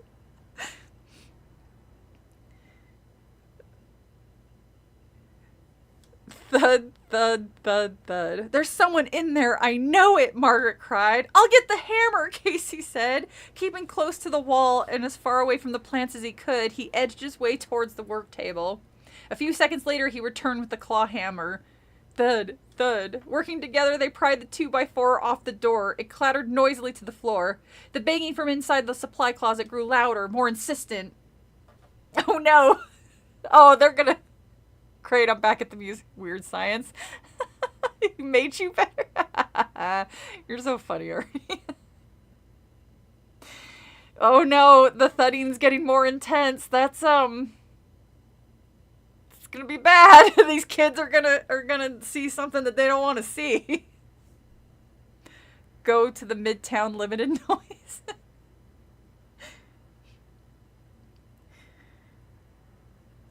Now what are we going to do about the lock? Margaret asked, staring at it insistently. Did they forget? Did they forget that he could pick locks? It looks like they did. Casey scratched his head. They both had sweat dripping down their faces. The steamy hot air made it hard to catch their breaths. I don't know how to unlock it, Casey said, stumped. What if we tried to pry the door off the way we pulled off the 2x4? Margaret asked. Yeah, you guys are making it real obvious that you went back down in the basement. Your dad's gonna figure out that you're gonna find a sex swing. It's gonna get real weird. Dad had a swing and he wouldn't let us use it? No! Go back upstairs, you fucking little snoops. Working the claw of the hammer into the narrow crack, they tried prying the door on the side of the lock. When it wouldn't budge, they moved to the hinge side of the door and tried there. Well, I mean, if the hinges are on the outside, you can try, like, hit the what's their safe word? It's not moving, Casey said, mopping his forehead with his arm. Keep trying, Margaret said. Here, let's both push it. Digging the claw in just above the lower hinge, they both pushed the handle of the hammer with all their strength. It moved a little, Margaret said, breathing hard. They kept at it. The wet wood began to crack. They both pushed against the hammer, wedging the claw into the crack. Finally, with a loud ripping sound, they managed to pull the door off. Casey dropped the hammer. They both squinted into the dark closet and screamed in horror when they saw what was inside. Dad ruined our kites! Someone just asked if I like chubby guys. What's wrong with chubby guys? Okay, hold on. And grabbing snack because I need something. No! Ew! Not orange. You go back into the pile. Sorry, I'm hungry, so I'm gonna have a piece of candy. Have a break. You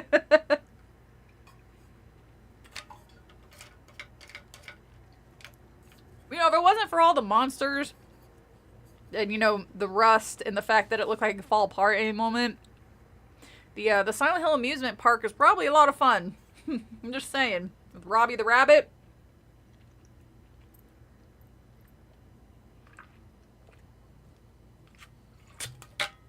All right.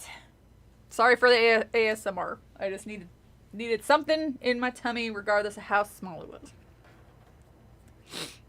Okay. Chapter 18. Look, Margaret cried, her heart thudding. She suddenly felt dizzy. She gripped the side of the closet to steady herself. I don't believe this, Casey said quietly. His voice trembled as he stared into a long, narrow supply closet. They both gaped at the weird plants that filled the closet. Why did you scream at plants? Do you go into nurseries and just terror-filled shrieks every time they go near one, even driving past one? Were they plants? Under the dim ceiling bulb, they bent and writhed, growing, breathing, sighing.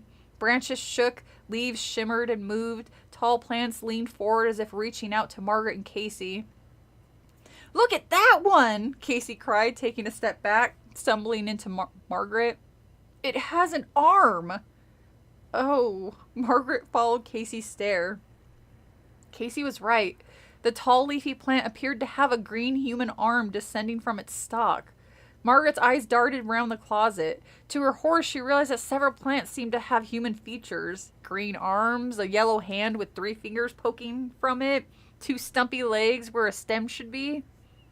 She and her brother both cried out when they saw the plant with the face. Inside a cluster of broad leaves, there appeared to grow a round green tomato. But the tomato had a human-shaped nose and an open mouth from which it repeatedly uttered the most mournful sighs and groans. She's like, oh, thank God. Dad is just kidnapping people and turning them into tomato plants. He's not cheating on Dad. Okay, good. Or not cheating on Mom. Oh, thank God. Dad, I'm starting to understand why Mom went to pick up detergent and never came back. Oh, my God.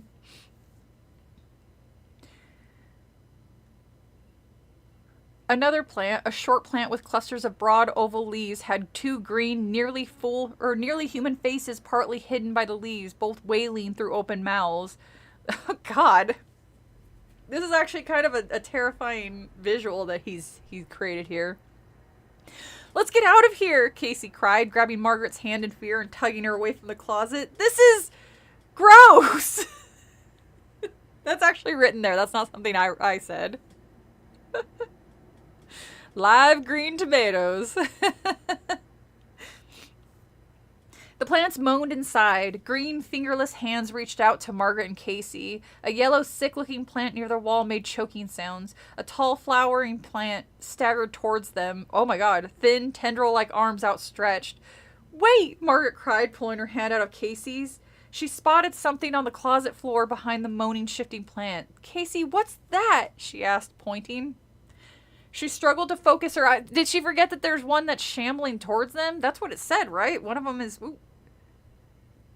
Yeah, one of them is staggering. Yeah, he's staggering towards them, so he's moving towards them, and I guess they're like, oh, this is fine. This is fine.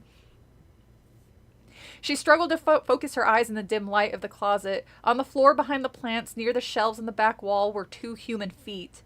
Margaret stepped cautiously into the closet. The feet she saw were attached to legs. Margaret, let's go, Casey pled. No, look, someone's back there, Margaret said, staring hard. A person, not a plant, she said. She took another step. A soft green arm brushed against her side. Margaret, what are you doing? Casey asked, his voice high and frightened. I have to see who it is, Margaret said. She took a deep breath and held it. Then, ignoring the moans, the sigh, the green arms reaching out to her, the hideous green tomato faces, she plunged through the plants to the back of the closet.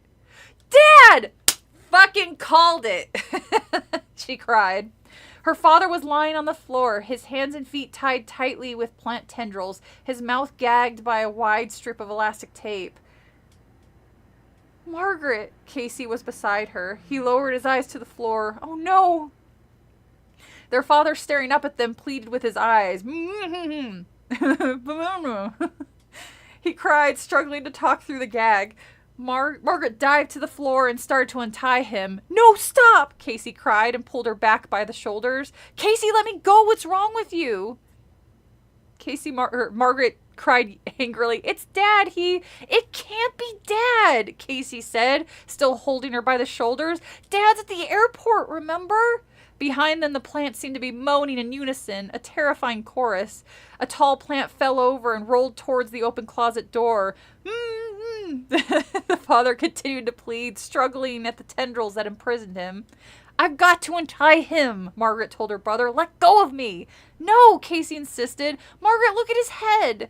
Margaret turned her eyes to her father's head. He was bareheaded. No Dodger's cap. He had tufts of green leaves growing where his head should be. We've already seen that, Margaret snapped. It's a side effect, remember? She reached down to pull at her father's restraint. No, don't, Casey insisted. Okay, Margaret said. I'll just pull the tape off his mouth and I won't untie him. She reached down and tugged at... These kids are actually kind of smart at times because they're doing probably what I would do. Just take off the tape and listen to him before I actually just untied him. She reached down and tugged at the elastic tape until she managed to get it off. Kids, I'm so glad to see you, Dr. Brewer said. Quick, untie me. How did you get in here? Casey demanded, standing above him, hands on his hips, staring down at him suspiciously. We saw you leave for the airport. That wasn't me, Dr. Brewer said. I've been locked in here for days. I've just been eating plant parts, I guess. Yeah, exactly. Feed me, Seymour. Well, they did get distracted by a squirrel. They sure did. Wait till they see the hanging bulbs of chattering teeth. Hearts, stars, and horseshoes covered. See, I mentioned cereal at the beginning of the stream, and you guys keep circling back to it. It's so funny.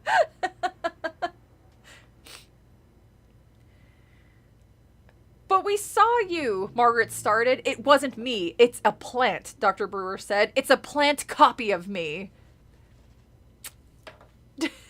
Dad, Casey said.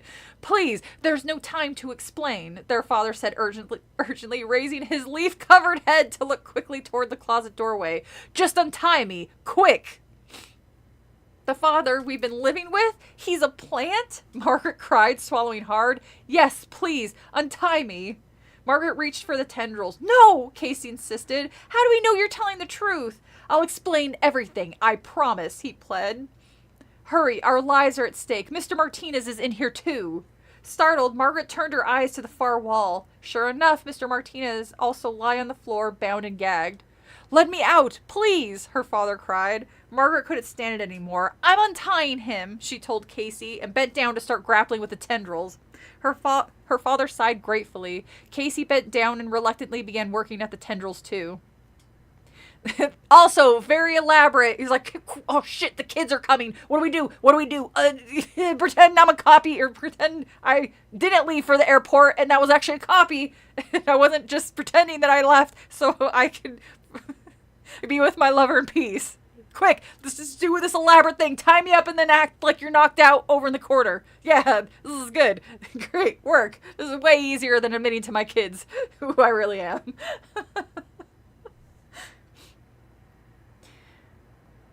Finally, they had loosened them enough so their father could slip out. He climbed to his feet slowly, stretching his arms, moving his legs, bending his knees. Man, that feels good, he said, giving Margaret and Casey a grim smile. Dad, should we untie Mr. Martinez? Margaret asked. No, he likes it. He likes being tied up. Don't ask why. It's just comforting.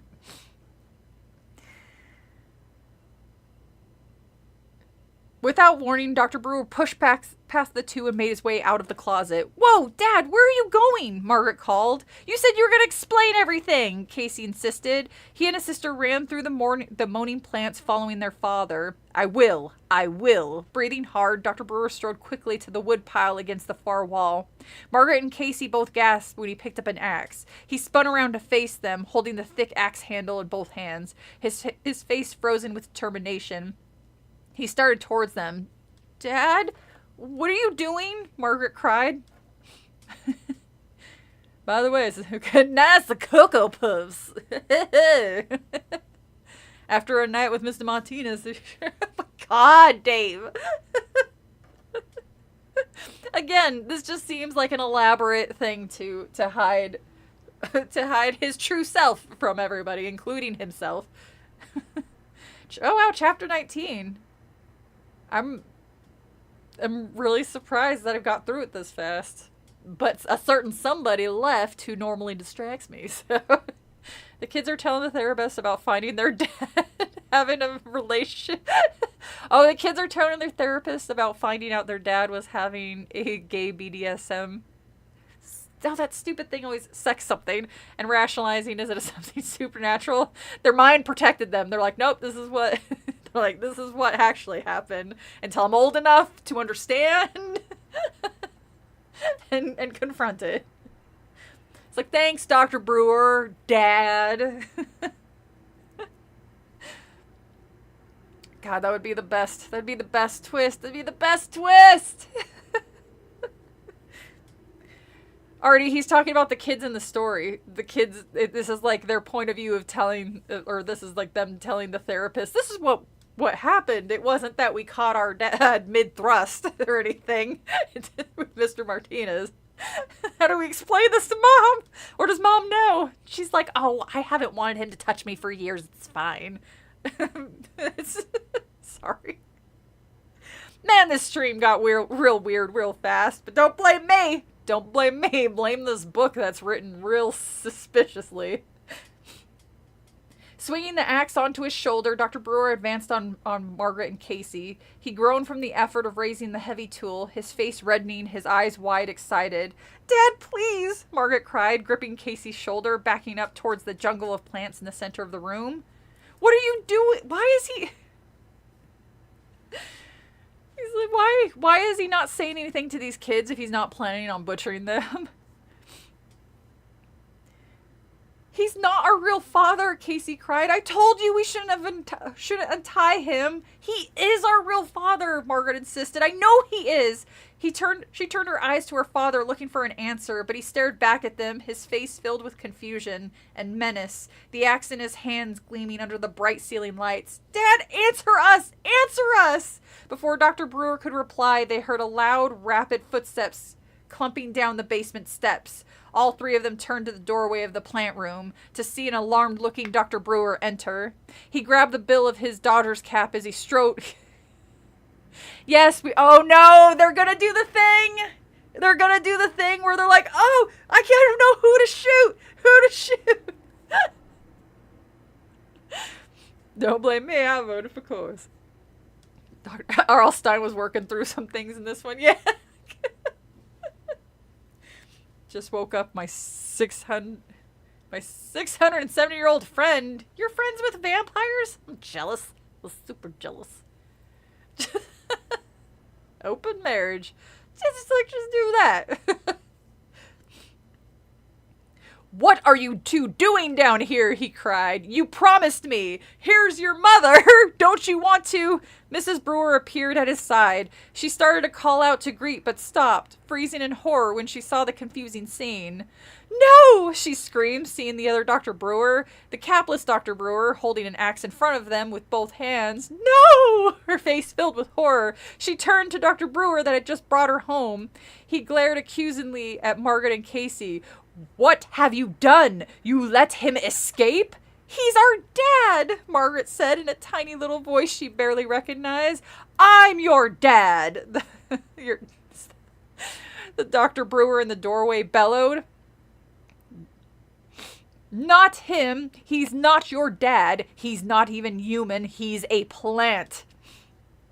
Margaret and Casey both gasped and drew back in terror. You're the plant? You're the plant, the bare-headed Dr. Brewer accused, raising the axe. He's dangerous, the other Dr. Brewer exclaimed. How could you have let him out? Caught in the middle, Margaret and Casey stared from one father to the other. Who's the real father? Just remember this is the second one? He's also Mr. Martinez's daddy. Who's your daddy? That's not your father, Dr. Brewer with the Dodger... Oh, we're on chapter 20, by the way. With the Dodger's cap, cried again, moving into the room. He is a copy, a plant copy. One of my experiments that went wrong. I locked him in the supply closet because he was dangerous. Then why didn't you just kill him? Like, why didn't you... put like that weed killer on him and let him go. Voted for non-apocalyptic. I had no idea that this was only the second book. That's impressive. You're the copy, the other Dr. Brewer accused, and raised the axe again. Just say the bald doctor, or the, no, I guess he's not bald. He's capless. Accused, raising the axe again. Margaret and Casey stood motionless, exchanging terrified glances. Kids, what have you done? Mrs. Brewer cried, her hands pressed against her cheeks. Oh, I even did the thing! Wide with disbelief. What have we done? Margaret asked her brother in a low voice. He was like, me? You're the one who wanted to do it. Oh, no. You're either experiencing a, hold on. Hold on. Pause. You're either in a creepypasta or you need to restart. Or was it X out? X out. X out and come back in. So. Sorry, it froze for somebody. She stands still sometimes. Maybe if Plant Dad wore a Brewer's cap instead of a Dodger's cap, his plan would have worked. Maybe.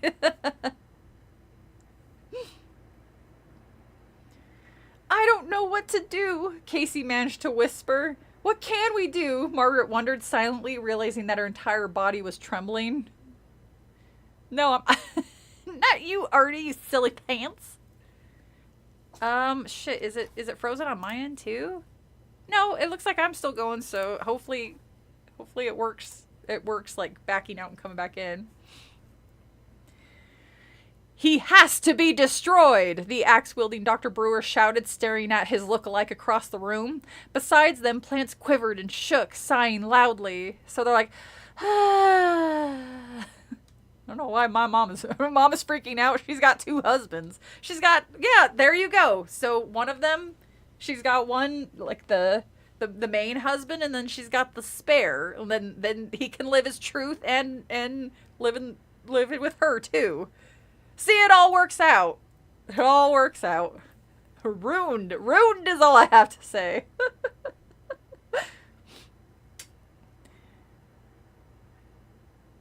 Put down the axe. You're not fooling anyone.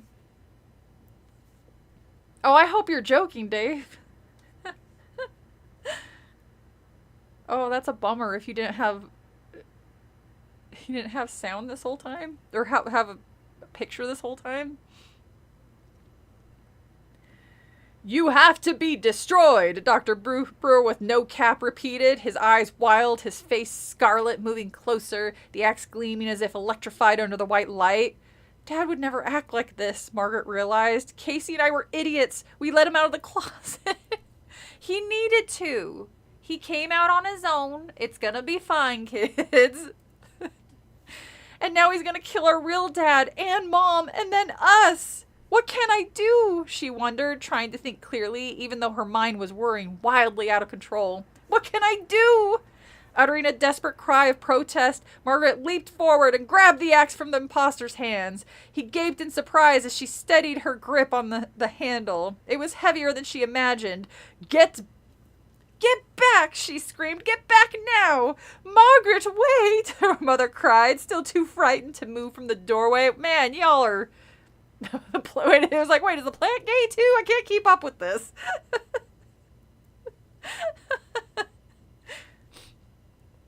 She's like, wait, Margaret, don't kill them. I have two husbands now. This is great. I heard coming out of the closet. It's just what they said. They let them out, or they said they let the imposter out of the closet. The capless Dr. Brewer reached for the axe. Give it back to me. You don't know what you're doing, he pleaded and made a wild grab for it. Margaret pulled back and swung the axe. Stay back, everyone. I'm calm. I'm fucking calm. Everybody calm down. Everybody's good. Thank goodness, Dr. Brewer with the Dodger's cap exclaimed. We've got to get him back in the closet. He is very dangerous. He stepped up to Margaret. Give me the axe. Margaret hesitated. Give me the axe, he insisted. Margaret turned to her mother. What should I do? He's probably just gonna, like, you're 11. He's gonna just yank it out of your hand. I don't know. Princess, don't do it, the capless Dr. Brewer said, softly staring into Margaret's eyes. He called me princess, Margaret realized. The other one never did. Does that mean the dad in the closet was my real dad? Margaret, give me the axe. The one with the cap made a grab for it.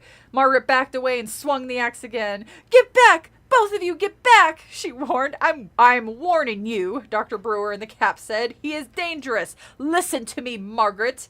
Get back, she repeated, desperately trying to decide what to do. Which one is my real dad? Which one? Which one? Which one? Her eyes darted back and forth from one to the other. Well, I guess she couldn't have a gun, so mom's into swinging. I guess so. That's why she's like, no, this works. This works. Please, I'll keep both of them. One can hang out in the closet with Mr. Martinez. Oh shit, Mr. Martinez is still in the closet. He's still he's all tied up and shit. He's like, man, I am having the weirdest day. Her eyes darted back and forth from one to the other. She saw that each of them had a bandage around his right hand, and it gave her an idea. Casey, there's a knife on the wall over there, she said, still holding the axe poised. Give it to me, or get it for me fast. Casey obediently hurried to the wall. It took him a short while to find the knife among all the tools hanging there. He reached up on tippy toes to pull it down, then hurried back to Margaret. Margaret lowered the axe and took the long blade from him. Margaret, give me the axe, the man in the Dodgers cap insisted impatiently. Margaret, what are you doing? The man from the supply closet asked, suddenly looking frightened. I have an idea, Margaret said hesitantly. She took a deep breath, and then stepped over to the man from the supply closet and pushed the knife blade into his arm. He's like, what the fuck, lady?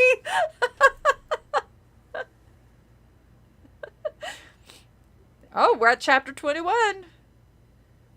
Wait, I thought there was it says it's only 70. Oh, that's right. They always have stuff afterwards. Ow, he cried as the blade cut through the skin. Margaret pulled the knife back, having made a tiny puncture hole. Red blood trickled from the hole. He's our real dad, she told Casey, sighing with relief. Here, Dad. She handed him the axe. Margaret, you're wrong, the man in the baseball cap cried in alarm. He tricked you! He tricked you! The capless Dr. Brewer moved quickly. He picked up the axe, took 3 steps forward, pulled the axe back, and swung with all his might. The Dr. Brewer in the cap opened his mouth wide and uttered a hushed cry of alarm. The cry was choked off as the axe cut easily through his body, slicing him in two. God damn. A thick green liquid oozed from the wound. And the mom's like, oh man, I gave him a handy on the way home. This is so weird. Does this count as cheating? He's technically a plant guy. But then again, those kids better go into town for a few hours. God, would someone just give the guy the damn body spray already? When are they gonna get to the fireworks factory? A thick green liquid oozed from the wound, and as the man fell, his mouth locked open in disbelief and horror. Margaret could see that his body was actually a stem. He had no bones, no human organs. The body thudded to the floor, green liquid puddling around it. Princess, we're okay, Dr. Brewer cried, flinging the axe aside. You guessed right. It wasn't a guess, Margaret said, sinking into his arms. I remembered the green blood. I saw it late at night. One of you was in the bathroom bleeding green blood. I knew my real dad would have red blood. We're okay, Mrs. Brewer cried, kind of disappointed that she's back down to one husband who thinks she doesn't know what's going on in the basement. Mom is pregnant with plant baby. Imagine the dilemma. He's a real dad. Let's stab him again. She actually wanted to kill the real father and keep the new one. Well, the new one could like do that tentacle hentai thing. She's like, I'm really into that. The four of them rushed together in an emotional family hug. One more thing we have to do, their father said, his arms around the two kids. Let's get Mr. Martinez out of the closet. How are you going to explain this away? You kidnapped this dude. I mean, it was the plant guy, but he was probably unconscious. Oh, thank you, Artie. Ooh. What is that pear doing? Is it? Oh, he's doing the. Oh, I see. That's very cute. The pear is so cute, and I love that it's like a workout pear because it's got like the little sweatband. By dinner time, things had almost returned to normal. Wow, within like a couple hours, everything's cool now. She liked when Mr. Martinez watched. We can make more husbands. Mom's got that green thumb. God damn, you guys are like nailing these jokes. They finally managed to welcome their mother home and tried to explain to her all that happened in her absence. And she's like, why did I fucking come back to this home? I had the chance to never come back. Mr. Martinez had been rescued from the supply closet. Not too much worse for wear. He and Dr. Brewer had a long discussion about what had happened and about Dr. Brewer's work. He's like, all right, hear me out. It totally wasn't me who locked you in the closet after you fired me and lured you here into the basement. It wasn't my plant copy. So technically you can't sue me or press charges, so because it's dead and it was a plant, so it technically isn't human or has any rights, so you know. So don't sue me. He expressed total bewilderment as to what Dr. Brewer had accomplished, but he knew enough to realize that it was historic. Perhaps you need the structural environment of a lab on No, this needs to be burned. This all needs to be purged. Perhaps you need the structured environment the lab on campus offers. I'll talk to the board members to get you back on staff. They're the ones who wanted him gone. If you didn't fight for him before, what the hell? Why are you doing it now?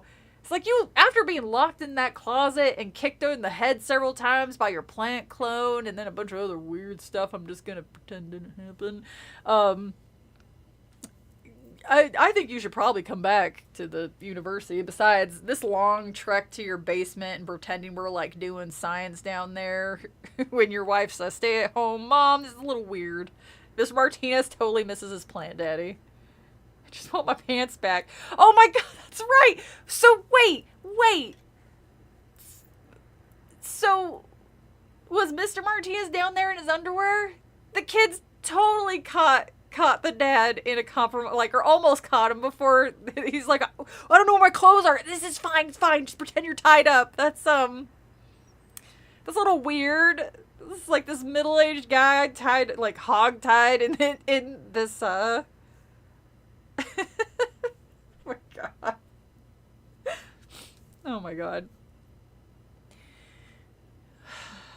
I can't with this book. Well, it's my favorite book so far. After Mr. Martinez was driven home, and 6 hours later he came back, or Dr. Brewer came back, after they said goodbye. They had a very long goodbye. Dr. Brewer disappeared into the basement for about an hour. He returned grim-faced and exhausted. I destroyed most of my plants, he explained, sinking into an armchair. I had to. They were suffering. Later, I'll destroy the rest. What, you're leaving some of them to suffer a little bit longer? Did those ones piss you off or something? Every single plant? Mrs. Brewer asked. Well, there are a few normal ones that I can plant out back in the garden, he replied. He shook his head sadly. Only a few. Well, what about that racist rosebush plant in the front there, Dad? Can we do something about that? I don't like that one. All of our food gets spit in now because they think we're racist too. It's like, no, it's not us, it's the plant. God damn it. At dinner, God damn, those kids. I swear, the racing one, like, I don't know how they're not killed, honestly. I swear to God, one of these days, I'm gonna be streaming with you guys and we're gonna hear like a loud noise and they've wrecked. It just seems like something that would happen. At dinner, he finally had the strength to explain to Margaret, Casey, and Mrs. Brewer. She still doesn't have a name. She's just Mrs. Brewer. What had happened down in the basement? I was working on a super plant, he said, trying to electronically make a new plant using DNA elements from other plants. Then I accidentally cut my hand on the slide. I didn't realize it, but some of my blood got mixed in with the plant molecules I was using, because that's how that works. Switching to Dead by Daylight, probably good. Give yourself a little bit of a break. When I turned on my machine, my molecules got mixed in with plant molecules, and I ended up with something that was part human, part plant. That's gross, Casey exclaimed, dropping a forkful of mashed potatoes. Well, I'm a scientist, Dr. Brewer replied, so I didn't think it was gross. I thought it was pretty exciting. I mean, here I was, inventing an entirely new kind of creature. Those plants with faces, Margaret started. Her father nodded. Yes, those were things I made by inserting human materials into plant materials. I kept putting them in the supply closet. I got carried away. Oh, so he would make these homunculi, and they'd be like, oh, it hurts to breathe and to exist. And he's like, supply closet. You're annoying. Like, Genevieve, calls don't work for you. What? What? I was trying to be the Sith Ho dance. Did you call me? You calling me Genevieve? Mom just needs her garden zucchini. Oh my god! Blood, semen, whatever you say, Dad. She's like, Dad, God, we're not that dumb. I got carried away. I didn't know how far I could go, how human I could make the plants. I could see that my creations were unhappy, suffering, but I couldn't stop. It was too exciting. The plants were like, oh, if you're gonna have sex, please do it in another room. This is weird. We don't even have eyelids. We're just stuck here staring. Why do you have to do it in the supply closet where you keep stashing us?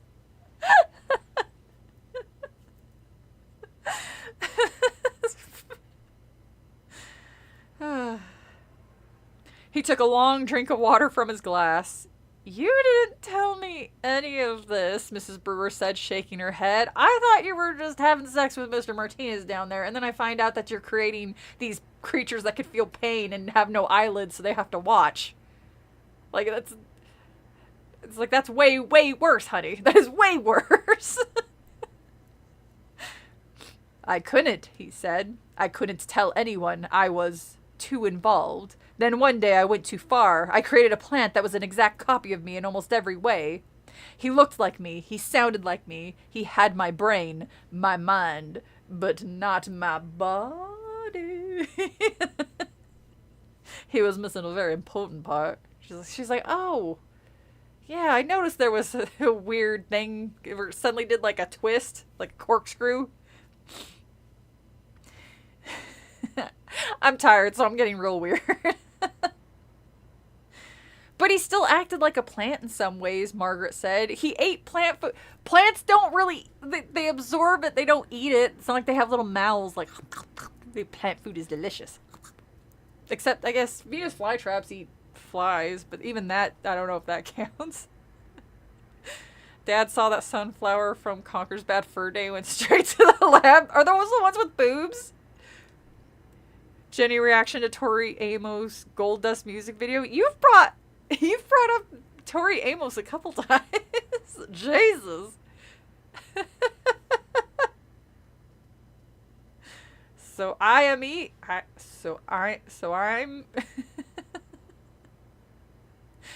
well, wait till they meet Plant Mom. He wasn't perfect, Dr. Brewer said, leaning forward over the dinner table, talking in a low, serious voice. He had flaws, but he was strong enough and smart enough to overpower me, to lock me in the closet, to take my place and continue with my experiments. And when Mr. Martinez arrived unexpectedly, he locked him in the closet too, so his secret would be safe. He's an idiot because, again, Mr. Martinez went missing, and the last known place was at the house. He would eventually be checked.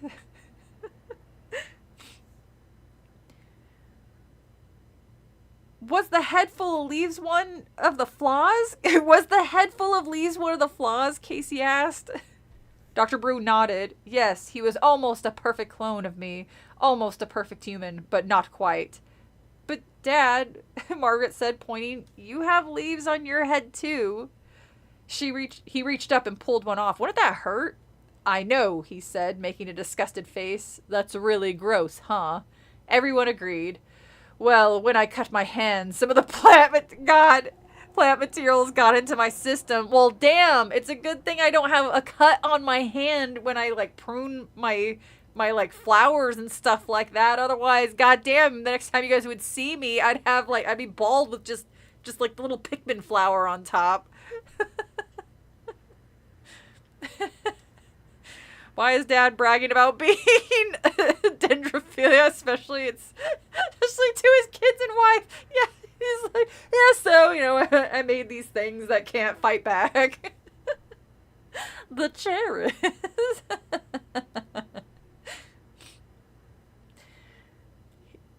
And then I turned on the machine. The machine created a strong chemical reaction between the plant materials and my blood. Then my hair fell out overnight, and the leaves immediately started to sprout. Don't worry, guys. The leaves are falling out already. I think my hair will grow back.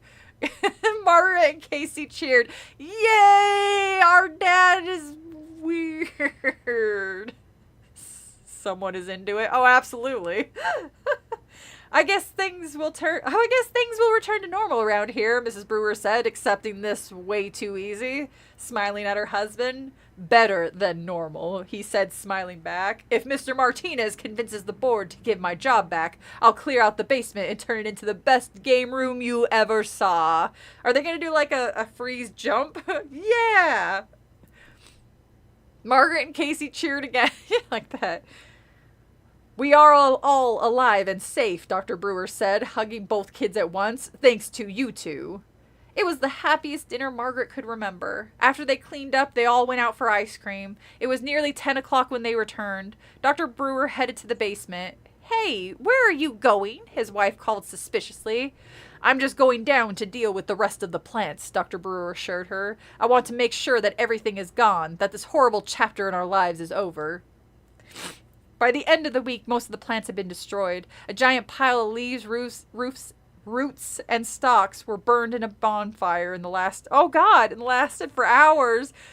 Did you throw them in there while they were still alive? Like, they said that they clearly felt pain. They said that they were suffering. So did they just, like, take them and like, chuck them in there and just, why, Father? This is such a dark this is such a dark story. Well, we're making it out to be way darker than it is. A giant pile of leaves, roots, and stalks were burned in the bonfire that lasted for hours. A few tiny plants had been transplanted outside. All of the equipment had been dismantled and trucked to the university. On Saturday, all four brewers went to select a pool table for the new basement rec room. On Sunday, Margaret found herself standing in the back garden, staring up at the golden hills. It's so peaceful now, she thought happily. So peaceful here and so beautiful. The smile faded from her face when she heard a whisper at her feet. Margaret! She looked down to see a small yellow flower nudging her ankle. Margaret! The flower whispered. Help me, please! Help me! I'm your father! Really, I'm your real father! No! That's the end! Her father became Flowey from fucking Undertale.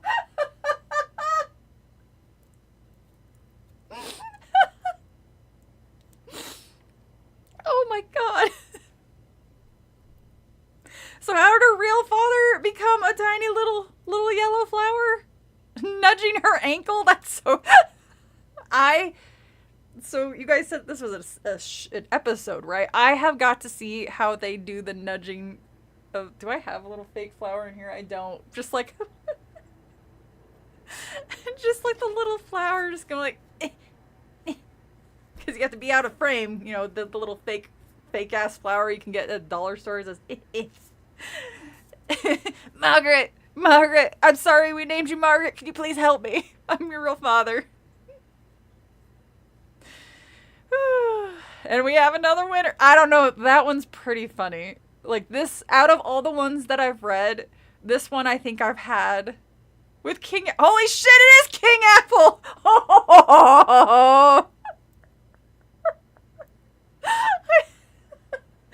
Ooh, I might steal that origin story.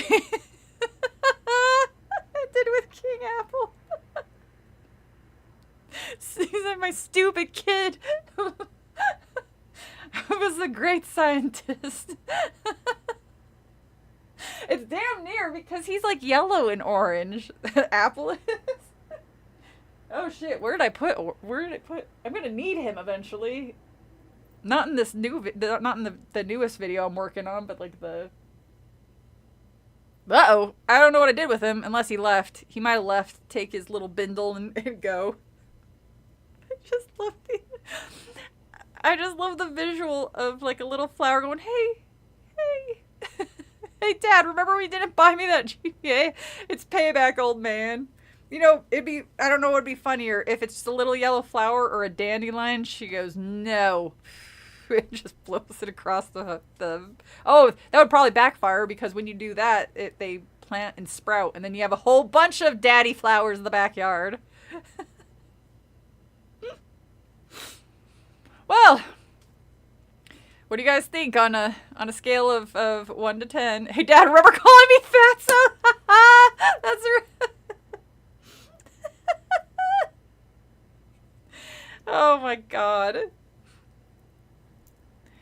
Well, at least okay. So I was like, all right, there's got to be another twist. I thought maybe I'm like, oh my god. So they witnessed watching their real father get murdered. But no, it's even funnier than that. Somehow he became a tiny little flower, flower deity. Apple's staying with me for the summer. Oh, okay. He's on vacation. Asshole. Leave without telling me. Stay away for months at a time. Go to like the best place. What do we got here? About the author. Monsters of Matter and Mind. Creepy Candle? The Good, the Bad, and the Ugly. That's a movie. Isn't that a spaghetti western? I think that's what they call them. R.L. Stein books are read all over the world. Sold over 3 million copies. I mean, good for him. He was definitely filling the void of kids loving creepy stuff, but stuff that wasn't too scary, because back then, it's not like you kids had this type of horror stuff. If you wanted to watch horror movies, you were watching horror movies. If you wanted to read horror books, you were reading horror books. So this was definitely something that needed to be done, or needed for kids. Would you accept a pig kidney? Would you bring back so they have a Q&A with R.L. Stein, and here are some of the questions.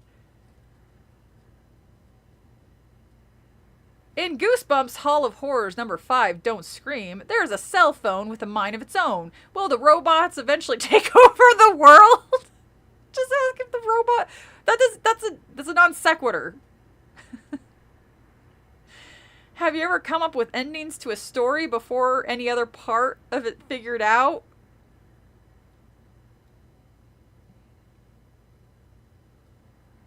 I don't believe this answer at all, especially the last one we wrote.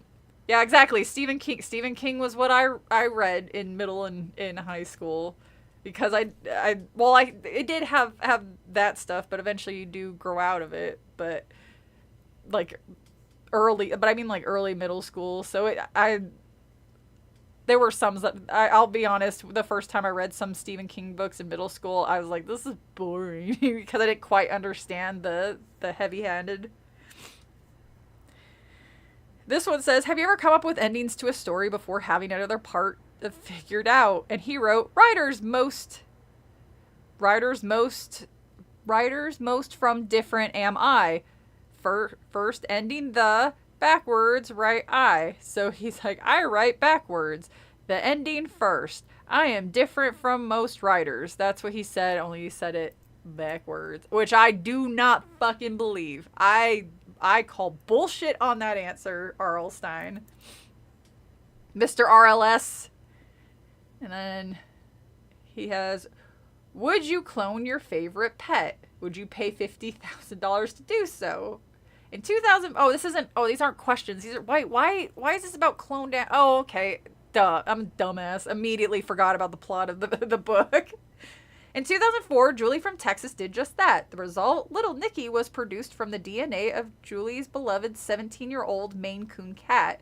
Animal rights activists criticized the move, saying Julie could have used this big sum of money to help provide homes for thousands of stray cats or stray animals instead. Okay, but why did I not hear about this? And how long did the clone animal live? Because that seems like a big... Was it Dolly? Yeah, Dolly the sheep was cloned. Copycat the cat. Gene the calf. And these are... Oh, I only knew about Dolly the sheep. I didn't know they did a whole bunch of them.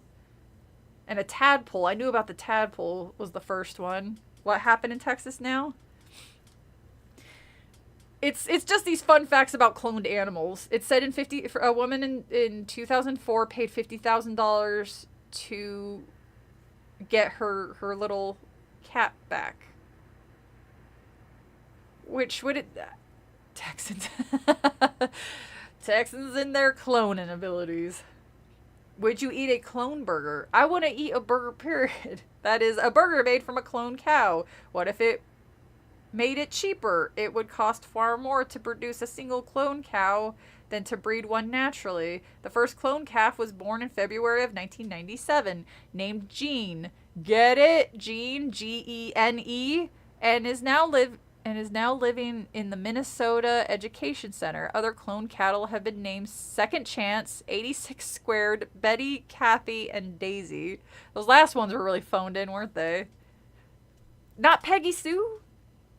Like Peggy Sue got married? That was like a time traveling one. That was more time traveling, but still, that's better than Daisy, I guess. Would you bring back the dinosaurs? We have so many movies and books showing that is a bad fucking idea, and they're really gonna, or at least at the very least, clone an endangered animal. That is different. That there's a difference between getting million-year-old, billion-year-old creatures to come back, cloning a whole animal to consume cheaper. Yeah, that's what I was saying. I was like, that's like a whole other level of cruelty that I can't. Can you imagine? It's like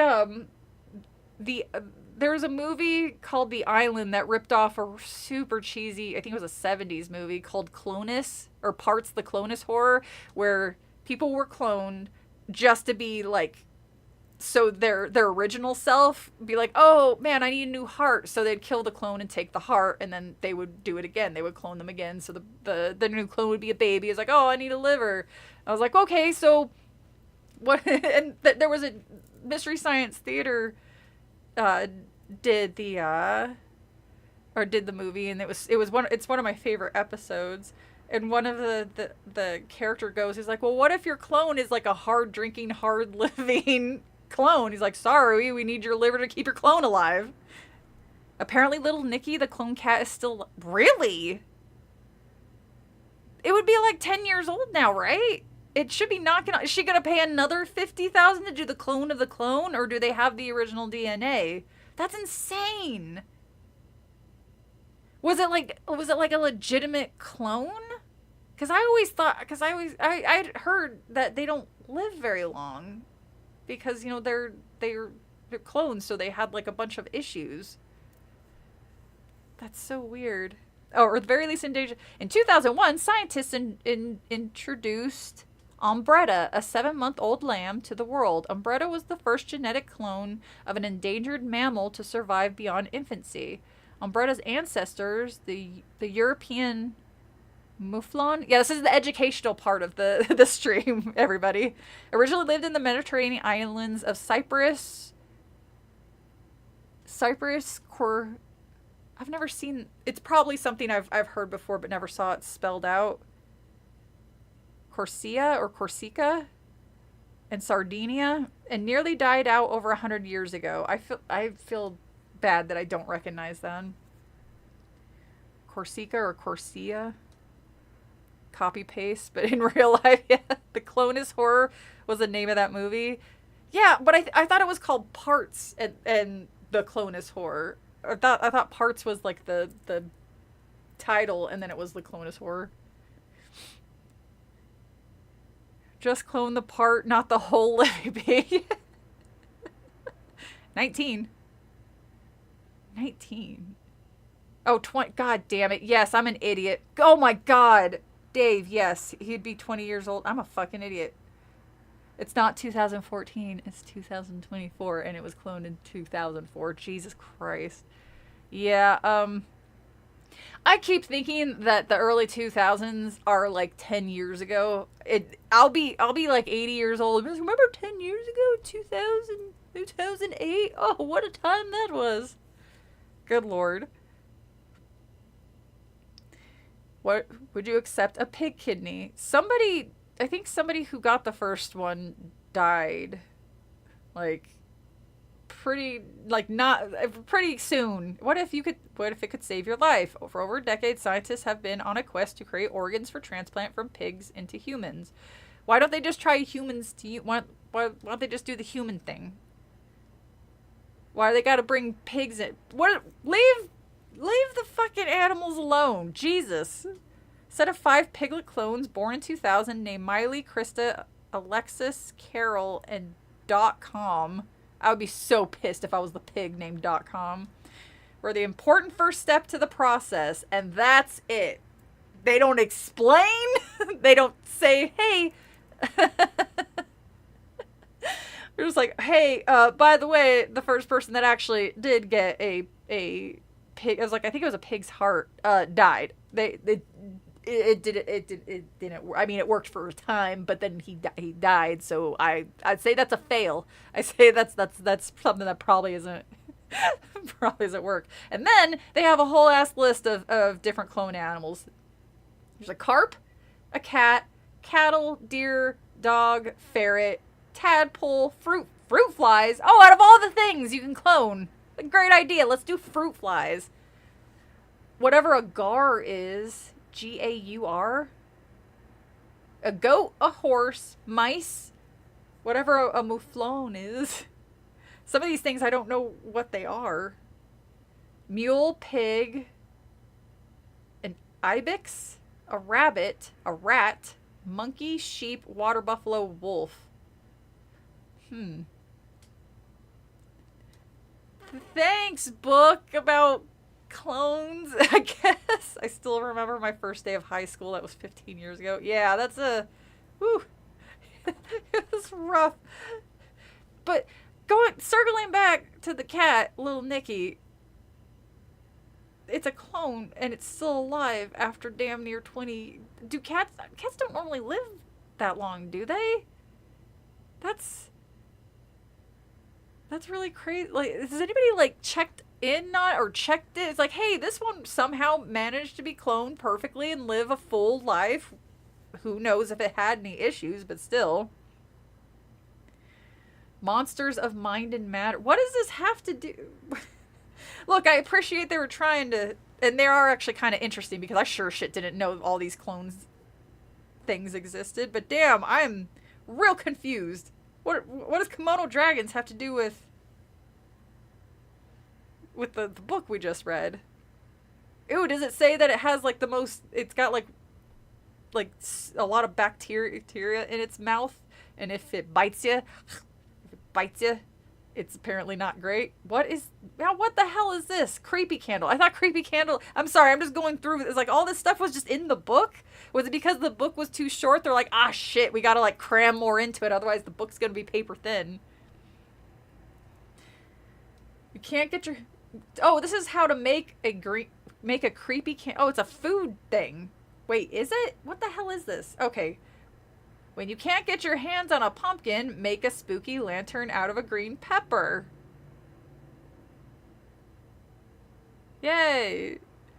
You need 1 large green pepper, a paring knife, a cutting board, a spoon, a black marker, a tea light, a box of matches, 2 tablespoons of your favorite salad dressing? What the hell is a salad dressing for?